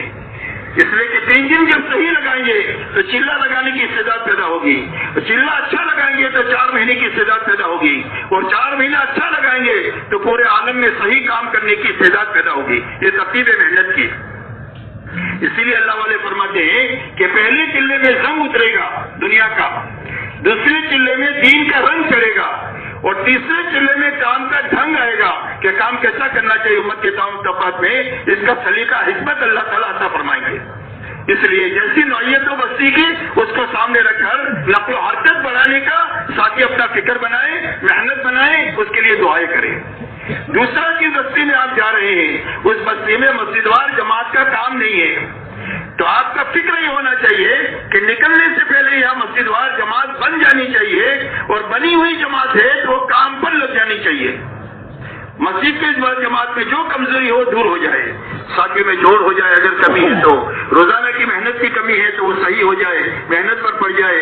جماعت بہت مہینے گزرے جماعت نہیں نکلی ہے تو آپ اور مقامی لوگوں کی محنت سے جماعت نکل جائے. غرض یہ ہے کہ جو مسجد وال جماعت کی کمزوری ہے وہ کمزوری دور ہو جائے، اور جتنا عملہ مسجد کے اطراف میں وقت لگایا ہوا ہے اس کے کام میں آنے کی شکل بن جائے. ایسا مسجد وال جماعت کو مضبوط کرنے کی فکر کرنا ہے. یہ 3 باتیں سوچنی ہے، اور یہی ہمارے مشورے کی بنیاد ہے. مسجد میں ایک ساتھ ساری جماعت جائے، اور مسجد میں کسی کونے میں اپنا سامان رکھ کر اس کو اس طریقے سے ڈھانپ دے کہ لوگوں کو پتہ نہ چلے کہ اس میں کوئی سامان ہے. اسی کے ساتھ میں مسجد میں داخل ہو کر 2 رکعت وضو کرنے کے بعد تحیت المسجد، وضو موقع ہو تو پڑھے، اور 2 رکعت پڑھنے کے بعد میں مسجد کے آداب کی رعایت کے ساتھ مسجد میں قیام کرنا ہے. مسجد مہمان خانہ نہیں ہے، اللہ کا گھر ہے. اس لیے اس مسجد میں دنیا کی باتوں سے اپنے آپ کو بچانا ہے، بلند آواز کرنے سے بچانا ہے، کوئی بدبودار چیز لے جانے سے مسجد کو بچانا ہے، اور غیبت سے اور بہت ساری چیزوں سے جو غیر مناسب ہے ان چیزوں سے اپنے آپ کو بچانا ہے. اسی کے ساتھ میں مسجد میں جو ہے وہ آپ نے 2 رکعت نماز پڑھ لیا، اب اس کے بعد سارا مجمع دوسرے کسی کام میں لگنے سے پہلے ایک ساتھ بیٹھ کر کے مشورہ کریں. مشورہ ہمارا اجتماعی عمل ہے، اور اجتماعی عمل صحیح ہو جائے گا تو پورے دین کی وقت گزاری صحیح ہو جائے گی، جماعت کے نکالنے کی بنیاد پڑ جائے گی، مسجد وار جماعت بننے اور بڑھنے کی شکل پیدا ہو جائے گی اگر یہ مشورہ صحیح ہو جائے. مولانا الیاس صاحب رحمۃ اللہ علیہ فرماتے تھے کہ ہمارے کام کی حفاظت اور اس کی ترقی کی 3 بنیادیں ہیں. اگر یہ 3 بنیادیں محفوظ ہے تو کام بھی محفوظ ہے، کام کرنے والے بھی محفوظ ہیں. فرمایا سب سے پہلی بنیاد مشورہ ہے کہ یہ کام مشورے سے چلے گا، اور مشورے کی بنیاد امانت داری اور خیر خواہی ہے. اپنی رائے پر اصرار نہیں ہوگا، کسی کی رائے سے تقابل نہیں ہوگا، کسی کی رائے کو ہلکا نہیں بتائیں گے، اکثریت اقلیت کے اعتبار سے فیصلہ نہیں ہوگا، بلکہ کام کے نفع کو، جماعت کے نفع کو، بستی والے کو نفع کو سامنے رکھ کر کے فیصلہ ہوگا. جو بھی فیصلہ ہو جائے اس کے بعد میں اللہ نہ کرے گی کام میں نقصان بھی آ جائے تو اگر مگر نہیں کرنا ہے، بلکہ یہ کہنا ہے قدر اللہ ما شاء فعل، جو اللہ نے مقدر کیا تھا وہ ہوا. اس لیے اپنے مشورے کو اچھے سے اچھا بنانا بنانا ہے. فرمایا پہلی بنیاد مشورہ ہے، امانت داری کے ساتھ ہو اور خیر خواہی کے ساتھ ہو. تعصب کی تہذب کی گنجائش نہیں ہے، پارٹی بندی نہیں ہونی چاہیے، تعصب نہیں ہونا چاہیے، علاقائیت نہیں ہے، لسانیت نہیں ہے، رنگ نہیں ہے، قومیت نہیں ہے. یہ ساری چیزوں سے اپنے آپ کو بچاتے ہوئے مشورے کو خیر خواہی اور امانت داری کے ساتھ کرنا ہے. اور اپنے سارے ساتھیوں کا استعمال اس طریقے سے کرنا ہے کہ سارے ساتھی کام کے بنے. کم سے کم ہر ساتھی 40 دن میں ایسا بننا چاہیے کہ اگر اس کا امامت بنا دے تو اچھی نماز پڑھا دے، قرآن اچھا پڑھ لے اور اچھی نماز پڑھا دے. اتنا کم سے کم 40 دن میں سیکھ لے کہ اگر اس کو 3 دن کی جماعت دی جائے تو 3 دن کی جماعت اچھی طرح صحیح وقت لگوا دے اور ان کو بنا کر کے لے آوے. اتنی چیز ہر ساتھی سیکھنا چاہیے. اس کے لیے استعداد کو سامنے رکھ کر سارے ساتھیوں کو مختلف کاموں میں مختلف اوقات پہ لگانا ہے. مشورہ ہو گیا تو اس میں ایک ترتیب یہ بنانی ہے کہ ایک تو ہمارے کھانے کا نظام ہمیں خود کرنا ہے، دوسرا خصوصی ملاقات کی ترتیب بنانی ہے، تیسرا تعلیم کا نظام طے کرنا ہے. تعلیم کے اندر میں 3 چیزوں کے اہتمام کے ساتھ کرنا ہے. ایک تو اپنی تمام ضروریات سے تعلیم سے پہلے فارغ ہونا ہے، وقت پر تعلیم ہونا چاہیے اور وقت پورا تعلیم میں لگنا چاہیے. تعلیم کے وقت میں صحیح تعلیم ہونی چاہیے اور صحیح تعلیم ہونے کے معنی یہ ہے کہ اس میں فضائل کی کتابوں سے، حکایت صحابہ سے، فضائل صدقات سے تھوڑا تھوڑا پڑھنے کا نظام ہو. دوسرا قرآن پاک کے صحیح کرنے کی محنت ہو. تیسرا 6 صفات زندگی میں لانے کے لیے اپنے ساتھیوں سے کہا جائے تاکہ اس کی دعوت دینا شروع کرے اور دعوت دینے کا طریقہ سیکھے. اس طریقے سے یہ 3 اعمال کے ساتھ ہماری تعلیم ہے، وہ صحیح ہونی چاہیے، پوری ہونی چاہیے. اپنی ضروریات پہلے کرنا ہے، چائے پانی بھی پہلے کریں. تعلیم کے اوقات میں یہ چیزیں نہیں کرنا چاہیے. اسی کے ساتھ تعلیم کے وقت میں یہ تعلیمی گشت کرتے رہنا ہے کہ 2 ساتھی داہنی طرف گئے، پھر بائیں طرف گئے، پھر شمال کی طرف گئے، پھر مشرق مغرب کی طرف گئے. غرض یہ کہ تعلیم بھی ہوتی رہے اور تعلیمی گشت کے ذریعے سے مقامی لوگوں کو جو مسجد کے اطراف میں رہتے ہیں ان لوگوں کو تعلیم میں شریک کرنے کی محنت بھی ہوتی رہے. اس طرح تعلیم کو اچھے سے اچھی طریقے سے کرنے کے لیے یہ 4 چیزوں کے ساتھ تعلیم کرنا ہے. ایک فضائل کی تعلیم کرنا ہے، قرآن پاک کے صحیح کرنے کی مشق کرنی ہے، 6 صفات کا مذاکرہ کرنا ہے اور تعلیمی گشت کرتے رہنا ہے تاکہ لوگوں کا عوام کے ساتھ بھی ہماری محنت چلتی رہے. اس لیے کہ جماعت جو نکالنے کی بنیاد ہے وہ سارے کام پورے کرنے کی وجہ سے جماعت نکلے گی. اس لیے تعلیمی گشت سے اپنی محنت شروع کرنا ہے. دوسرا میرے دوستوں، خصوصی ملاقات کے لیے جماعت کو سوچنا ہے جس میں علماء سے ملنا ہے، مشائخ سے ملنا ہے، دعا کی غرض سے ملنا ہے، ان کے اوقات کو معلوم کر کے ان کے پاس جانا ہے اور ان کے سامنے اگر پوچھے تو کارگزاری جو ہوا ہے وہ بتلانا ہے اور دعا کی درخواست کرنا ہے. وجہاں سے ملنا ہے، بڑے لوگ ہیں گاؤں میں، سرپنچ ہے، چودھری ہے، MLA ہے، ان سے اللہ کے دین میں نصرت کے لیے ان سے ملنا ہے. ان کے اطراف کی چیزوں سے اپنی نگاہوں کو، اپنے دلوں کو دور کرتے ہوئے ملنا ہے کہ دنیا کا تاثر ہمارے دل میں نہ آئے. جس کام کے لیے ہم جا رہے ہیں وہ کام بڑا ہے اور جس کا کام ہے وہ کام والے بڑے ہیں. اللہ بڑے اور اللہ کے نبی بڑے، اس سے بڑی دنیا میں کوئی چیز نہیں ہے. اس لیے دنیا کی مخلوق کی ہمارے دل میں کوئی رغبت نہ ہو اور اپنے کام کی عظمت لے کر ہر ایمان والے سے ہوا سے مل کر ان کو کام کے تعاون کے لیے آمادہ کرنا ہے. پرانے لوگ جو مسجد کے اطراف میں ہیں ان کو اگر مشورے میں شریک کر لی جائے تو زیادہ بہتر ہے. کسی وجہ سے نہیں شریک ہو سکے تو ان کو ملاقات کر کے اپنی فکر میں ان کو شامل کرنا ہے. آپ نقد جماعت نکالنا چاہتے ہیں، مقامی لوگوں کا بھی فکر یہ بنے کہ جماعت کے ہاتھوں نقد جماعت نکلے تو انشاءاللہ جماعت نکل جائے گی. اس لیے 3 طبقات سے جو ہے وہ ملنا ہے. اسی کے ساتھ میں اپنے کھانے کا نظام خود بنانا ہے. کھانے کا نظام جو ہے بنانے کے لیے بہت اچھا کھانا نہیں بنانا ہے جو گھر سے اچھا ہوتا کہ عادتیں خراب ہو جائے، اور اتنا ہلکا بھی نہ بنائے کہ جس سے معدہ خراب ہو جائے. درمیانی قسم کا کھانا ہو جس میں غریب مالدار سب کا گزارا ہو جائے، شہری و دیہاتی کا، ایسا درمیانی کھانا بنائے. کوئی دعوت کریں تو اکرام کے ساتھ قبول کرے، کام کے نفع کو سامنے رکھ کر. اگر رد کرنا ہے تو اکرام کے ساتھ رد کرے، بڑے بول کر کے اس کو رد نہ کرے. کام کے نفع کو سامنے رکھ کر قبول بھی کرے، کام کے نفع کو سامنے رکھ کر اس کو رد بھی کرے، لیکن اکرام سے کے ساتھ میں کرے. یہ 3 باتیں ہوئی. ایک آپ کو تعلیم کرنی ہے، مشورے کے بعد مشورہ اچھی طرح کرنا ہے اور اس کے بعد میں آپ کو تعلیم کے ساتھ میں جو باتیں بتائی وہ کرنی ہے. خصوصی ملاقات کا نظام بنانا ہے اور اپنا کھانا تیار کرنا ہے. اب میرے دوستو یہ سارے کاموں کے بعد فارغ ہو گئے آپ، اب اس کے بعد ایک ساتھ مل کر آپ کھا لیں، سارے ساتھیوں کا ایک ساتھ کھانا اجتماعی عمل ہے ہمارا، اس کی پابندی کے ساتھ کریں گے تو بہت ساری چیزوں سے ہم اپنے آپ کو بچا سکیں گے، اس لیے ایک ساتھ مل کر سارے ساتھی کھانا کھا لیں، تھوڑا سا قیلولہ کر لیں، آرام کر لیں، مقامی لوگوں کے آنے سے پہلے اپنی ضروریات سے فارغ ہو جائے، استنجا سے، وضو سے، اور مسجدوں میں اور مسجد کے صفوں میں، نماز میں، تلاوت میں، ذکر میں، دعا میں اپنے آپ کو لگا دیں۔ نماز کے بعد عام طور پر ظہر کے بعد میں مقامی مجمع آتا ہے، اس کو تھوڑی سی ترغیبی بات کر کے 4 مہینے چلنے کی تشکیل نہیں ہے، جماعت کی نصرت کرنے کے لیے ان کو آمادہ کرنا ہے، جو تیار ہو جائے ان کو آپ آگے بڑھا دیں، جو تیار ہو کر کے آگے بڑھ گئے ان کے ساتھ آپ مشورہ کریں، باقی ساتھیوں کو یہ کہیں کہ ہماری اعمال کی ترتیب یہ ہے، گشت فلانے وقت میں ہوگا، اس وقت میں سارے ساتھی اس میں شرکت کر کے ان کو جانے دیں۔ جو مجمع آپ کی نصرت کے لیے تیار ہوا ہے، اب ان کے ساتھ بیٹھ کر محنت کی ترتیب بنائے، محنت کی ترتیب آپ ایسی بنائے کہ جماعت پہ جتنے ساتھی ہیں وہ سارے ساتھی استعمال میں آنا چاہیے۔ آپ کی مسجد میں آپ کی جماعت میں 12 ساتھی ہیں، 6 ساتھی بات کرنے والے ہیں، 6 ساتھی نئے ہیں، تو نئے پرانوں کو ساتھ کر کے آپ 6 جماعتیں بنا کر کے ان مکہ جو ساتھ دینے کے لیے آمادہ ہے، ایک ایک رہبر لگا کر 100% مسجد کے اطراف میں جتنے ایمان والے ہیں ان کی ملاقات کا نظام بنائے۔ اب ان کی ملاقات کے لیے جہاں ملے وہاں آپ جائیں، گھر پر ملے، دکان میں ملے، کھیت میں ملے، کیرم کے اڈوں پر ملے، کھیل کود کے اڈوں پر ملے، اس کے آگے کسی اور جگہ پر بھی ملے تو آپ وہاں جائیں اور جانے کے لیے اپنے آپ کو تھکائیں، ہر مسلمان سے مل کر آپ ایمان اور ایمان کا نفع سمجھائیں، دین پر چلنے کا نفع، بے دینی کا نقصان جو آپ نے تعلیم کے حق میں سنا ہے اس کو اپنی دعوت میں لائیں، اس کو آخرت کی زندگی سمجھائیں کہ آخرت کتنی بڑی ہے، وہاں کی نعمتیں کتنی بڑی ہیں، وہاں کی تکلیفیں کتنی بڑی ہیں، یہ باتیں آپ سمجھا کر ان کو اللہ کے راستے میں نکلنے کے لیے تیار کریں۔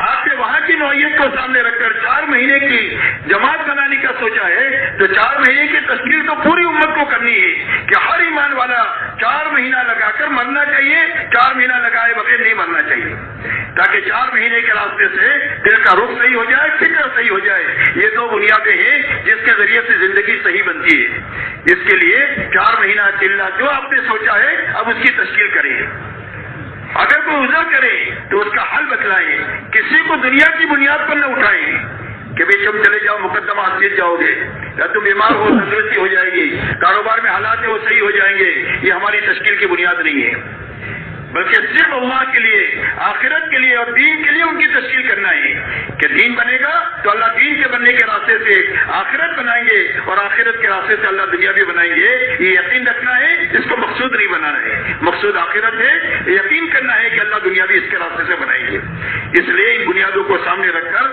ہمیں ان کی تشکیل کرنا ہے۔ ہر نکلنے والے کے ذہن میں یہ ہونا چاہیے کہ میں پھرنے کے لیے نہیں جا رہا ہوں بلکہ اپنی زندگی میں ایمان، آخرت اور دین میں کامیابی کا یقین پیدا کرنے کے لیے مجھے جانا ہے۔ نکلنے والے کے ذہن میں یہ ہونا چاہیے اور نکالنے والوں کے ذہن میں یہ ہونا چاہیے۔ جو لوگ نکل گئے اب جماعت بن گئی ہے تو ان کو بہرحال 1 دن میں، 2 دن میں، 3 دن میں وصولی کر کے ان کو اچھی طرح پورا کام جو آپ ابھی سمجھ رہے ہیں اس کو اپنے انداز میں سمجھا کر کے ان کو اللہ کے راستے میں روانہ کرے، تاکہ ہر نکلنے والی جماعت اپنا وقت صحیح لگانا چاہیے، پورا وقت لگانا چاہیے، تاکہ جو مقصد ہے اس سے حاصل ہو جائے۔ جو لوگ نہیں نکل سکے کسی وجہ سے آپ کی ملاقاتوں میں یا مسلی ہے جن کا ابھی تک نکلنے کا ذہن نہیں بنا ہے، ان لوگوں کے سے فارغ وقت آپ کو مانگنا ہے کہ آپ کاروبار جاتے ہیں، کاروبار کا وقت کاروبار کر لیں، راحت کے وقت میں راحت کر لیں۔ ہر آدمی کے پاس 3-4 گھنٹہ باقی ہوتا ہے جو فارغ ہوتا ہے، وہ فارغ وقت آپ ان سے مانگے کہ یہ فارغ وقت آپ جماعت کے ساتھ لگائیں۔ اب جماعت کے ساتھ بھی جب اپنا فارغ وقت یہ لگائیں گے تو آپ یا تو مشورے میں ہوں گے تو مشورے میں شریک ہو جائیں گے، تعلیم میں ہوں گے یا نماز میں ہوں گے یا خدمت میں ہوں گے، یہی ہمارے 5 کام ہیں جو ہم کرنے کے لیے امت کو کہہ رہے ہیں۔ تو یہ آپ کے ساتھ ان اعمال میں شریک ہو کر کام کی سوجھ بوجھ پیدا کریں اور جماعت کی محنت کا نفع بھی دیکھیں کہ بھائی جماعت آئی تھی تو 25 آدمی نمازی تھے اور محنت سے الحمدللہ 50 آدمی نمازی بن گئے، تو یہ نفع ہے اور ان کام کی سوجھ بوجھ بھی آئی۔ جب آپ آخری دن میں بات کر کے آپ جب ان کی تشکیل کریں گے مقامی کام کرنے کے لیے تو یہ لوگ تیار ہو جائیں گے، اس لیے کہ سوئی کوئی بھی آئی ہے، نفع بھی دیکھا ہے، نفع کی طرف آدمی کی طبیعت لپکتی ہے۔ اب انہوں نے کہہ دیا 8-10 آدمیوں نے کہ ہم یہ کام بھی کریں گے آپ کے جانے کے بعد، اس لیے کہ اگر آپ نے مسجد وال جماعت نہیں بنائی تو آپ کے نکلنے کے بعد مسجد خالی ہو جائے گی، اور اگر مسجد وال جماعت بنائی تو مسجد کی آبادی کی شکل پیدا ہو جائے گی۔ اس لیے آپ کو اس مجمع کو عملی طور پر کام سے گزارتے ہوئے اخیر میں جماعت بنانے کی تشکیل کرنا ہے۔ جو 10-12 آدمی تیار ہوئے، آپ ان کو یہ آپ سے مسجد وار جماعت بنایا، اب ان کے اعمال کا وقت طے کر لو۔ تو مسجد وار جماعت کو کیا کرنا ہے؟ اس کو مشورہ کرنا ہے، روزانہ مسجد اور گھر کی تعلیم کرنی ہے، روزانہ 2.5 گھنٹے کے ذریعے سے ایک گھر ایک فرد سے ملنا ہے۔ تو اس کے اوقات ان سے طے کرا دے کہ آپ مشورہ کب کریں گے، تعلیم کب کریں گے، ملاقاتوں کا نظام کب کریں گے، گشت کب کریں گے اپنے محلے کا، دوسرا گشت کب کریں گے، اس کے وقت طے فرما لیں۔ 3 دن کون سے ہفتے میں جائیں گے وہ ہفتہ طے کرا لے، تو آپ نے مسجد وار جماعت کا بیج ڈال دیا، اللہ اس کو اگائیں گے۔ اللہ اگانے والے جب کبھی کام کریں گے اس میں آپ کا حصہ ہوگا۔ ہماری ہر جماعت، ہر مسجد میں جماعت نکالنے کی محنت کرنا چاہیے، کبھی نکلے گی کبھی نہیں نکلے گی، گھبرانا نہیں۔ نتیجے کا نام کام نہیں ہے، محنت کا نام کام ہے۔ حضور صلی اللہ علیہ وسلم طائف تشریف لے گئے، فوری طور پر طائف کے سفر کا کوئی نتیجہ نہیں ہے، لیکن اللہ کو اتنا پسند آ گیا کہ آسمانی دنیا میں ہلچل مچ گئی۔ فرشتے آ گئے کہ اللہ کے نبی آپ اجازت دے دے تو دونوں پہاڑوں کو ملا کر ان کو چٹنی بنا دے، اس لیے کہ آپ نے محنت کا حق ادا کر دیا ہے، آپ کے ذمہ اتنا ہی ہے، نتیجہ اللہ کے ذمہ ہے۔ اللہ کبھی جلدی لاتے ہیں، کبھی دیر میں لاتے ہیں، کبھی اچھا بہت اچھا لاتے ہیں، کبھی کم اچھا لاتے ہیں، اللہ اپنے علم حکمت سے یہ کرتے ہیں۔ اس لیے میرے دوستو، جماعت نکالنے کی محنت کریں، ہر جگہ مسجد وار جماعت بنائیں، ان کے اوقات طے کر لیں، آپ کے بس میں اتنا ہی اتنا کریں۔ ہر جگہ مسجد وار جماعت کو دیکھیں کہ اس کی کیا سطح ہے، کیا اس کے اندر میں ضرورت ہے۔ بعض مسجد وار جماعتیں تو ہیں لیکن کام پر کم ہے، آپس میں جوڑ کی کمی ہے، تو آپس میں جوڑ ہو جائے، اس کے لیے آپ فکر مند ہو جائے، آپ اپنی محنت تدبیر لگائیں، اللہ سے دعا لگائیں کہ ہمارے آنے سے ان کے آپس میں جوڑ ہونا چاہیے، اس لیے کہ توڑ کے ساتھ کام نہیں ہو سکتا ہے، جوڑ ہی سے کام ہو سکتا ہے۔ اگر ان کی روزانہ کی محنت کا کوئی نظام نہیں ہے تو اپنے ساتھ ان کو محنت پہ رکھ کر روزانہ کی محنت کا نظام بنائے کہ ہم نے تو 3 دن میں 100% کی ملاقات کر لیا، لیکن آپ کو 1 مہینے کے اندر میں ان کی ملاقات کا 2.5 گھنٹے کے ذریعے سے نظام بنانا ہے۔ کوئی جماعت نکلی 3 دن کی، 2-3 مہینے ہو گئے تو آپ ان کو ساتھ لے کر 3 دن کی جماعت نکال کر کام کو دھکا لگا دیں۔ غرض یہ کہ مسجد اور جماعت کی جو سطح ہے اس سے کام آگے بڑھنا چاہیے، اس لیے کہ ہر مسجد کے اطراف میں بہت بڑا مجمع، سال 7 مہینہ 4 مہینہ چلہ لگایا ہوا مجمع ہے، لیکن عملی طور پر محنت میں بہت تھوڑا ہے۔ اپنی مسجد میں آپ دھیان کریں گے تو آپ کو یہ سمجھ آئے گا۔ اگر مسجدوں کا کام صحیح ہو جائے گا تو صحیح ہونے کی برکت سے کرنے والے بھی روز ترقی کریں گے، اور جو مجمع بیٹھا ہوا ہے صحیح کام کی برکت سے روزانہ آنا شروع ہوگا، اور جب مقام میں محنت پہ آنے والا مجمع کام میں لگا رہے گا، آگے بڑھتا رہے گا، تو تھوڑے عرصے میں کام ہو جائے گا۔ حضور صلی اللہ علیہ وسلم کے زمانے میں 23 سال میں کام ہونے کی وجہ یہ ہے کہ جو آپ کی محنت سے آیا وہ کام پر جمع رہا، آگے بڑھتا رہا، اور نئے لوگ آتے گئے۔ آنا ہی آنا ہے، جانا نہیں ہے، ردت نہیں ہے، تخلق نہیں ہے۔ تو آپ دیکھو صرف 23 سال میں کام پورا ہو گیا کہ اسلام ہے اور یہ مسلمان ہے۔ پوری دنیا کو دعوت دی گئی، اسلم و تسلم ہو، اسلام لاؤ سلامتی ملے گی۔ کون سا اسلام؟ اور میں اس کو سیکھنے کے لیے مدینہ ہو 2 ہفتے میں سیکھ کر واپس چلے جاؤں۔ کوئی بے ایمان 3 دن سے زیادہ بے ایمانی پر باقی نہیں رہ سکتا ہے۔ ایسا اللہ نے ماحول بھی بنا دیا، اللہ نے ایسا مجمع بھی بنا دیا۔ اس لیے میرے محترم دوستو، ہمارا 100% مجمع جس کا 1 مرتبہ بھی وقت لگا ہے وہ محنت میں جمنے رہنا چاہیے، آگے اپنی استعداد کے اعتبار سے بڑھتے رہنا چاہیے، اور نیا مجمع آتا رہنا چاہیے، تو بھی مسجد کا، حلقے کا، شہر کا، ملک کا، عالم کا ماحول بننا شروع ہو جائے گا۔ اگر آنا جانا لگے رہے گا تو لمبے زمانے سے کام کی مضبوط شکل بن نہیں سکے گی۔ کہ میں بات سمجھ میں آ رہی ہے کہ بھائی آ رہی ہے سمجھ میں؟ اس لیے ہمارے کام کی یہ ضرورتیں ہیں۔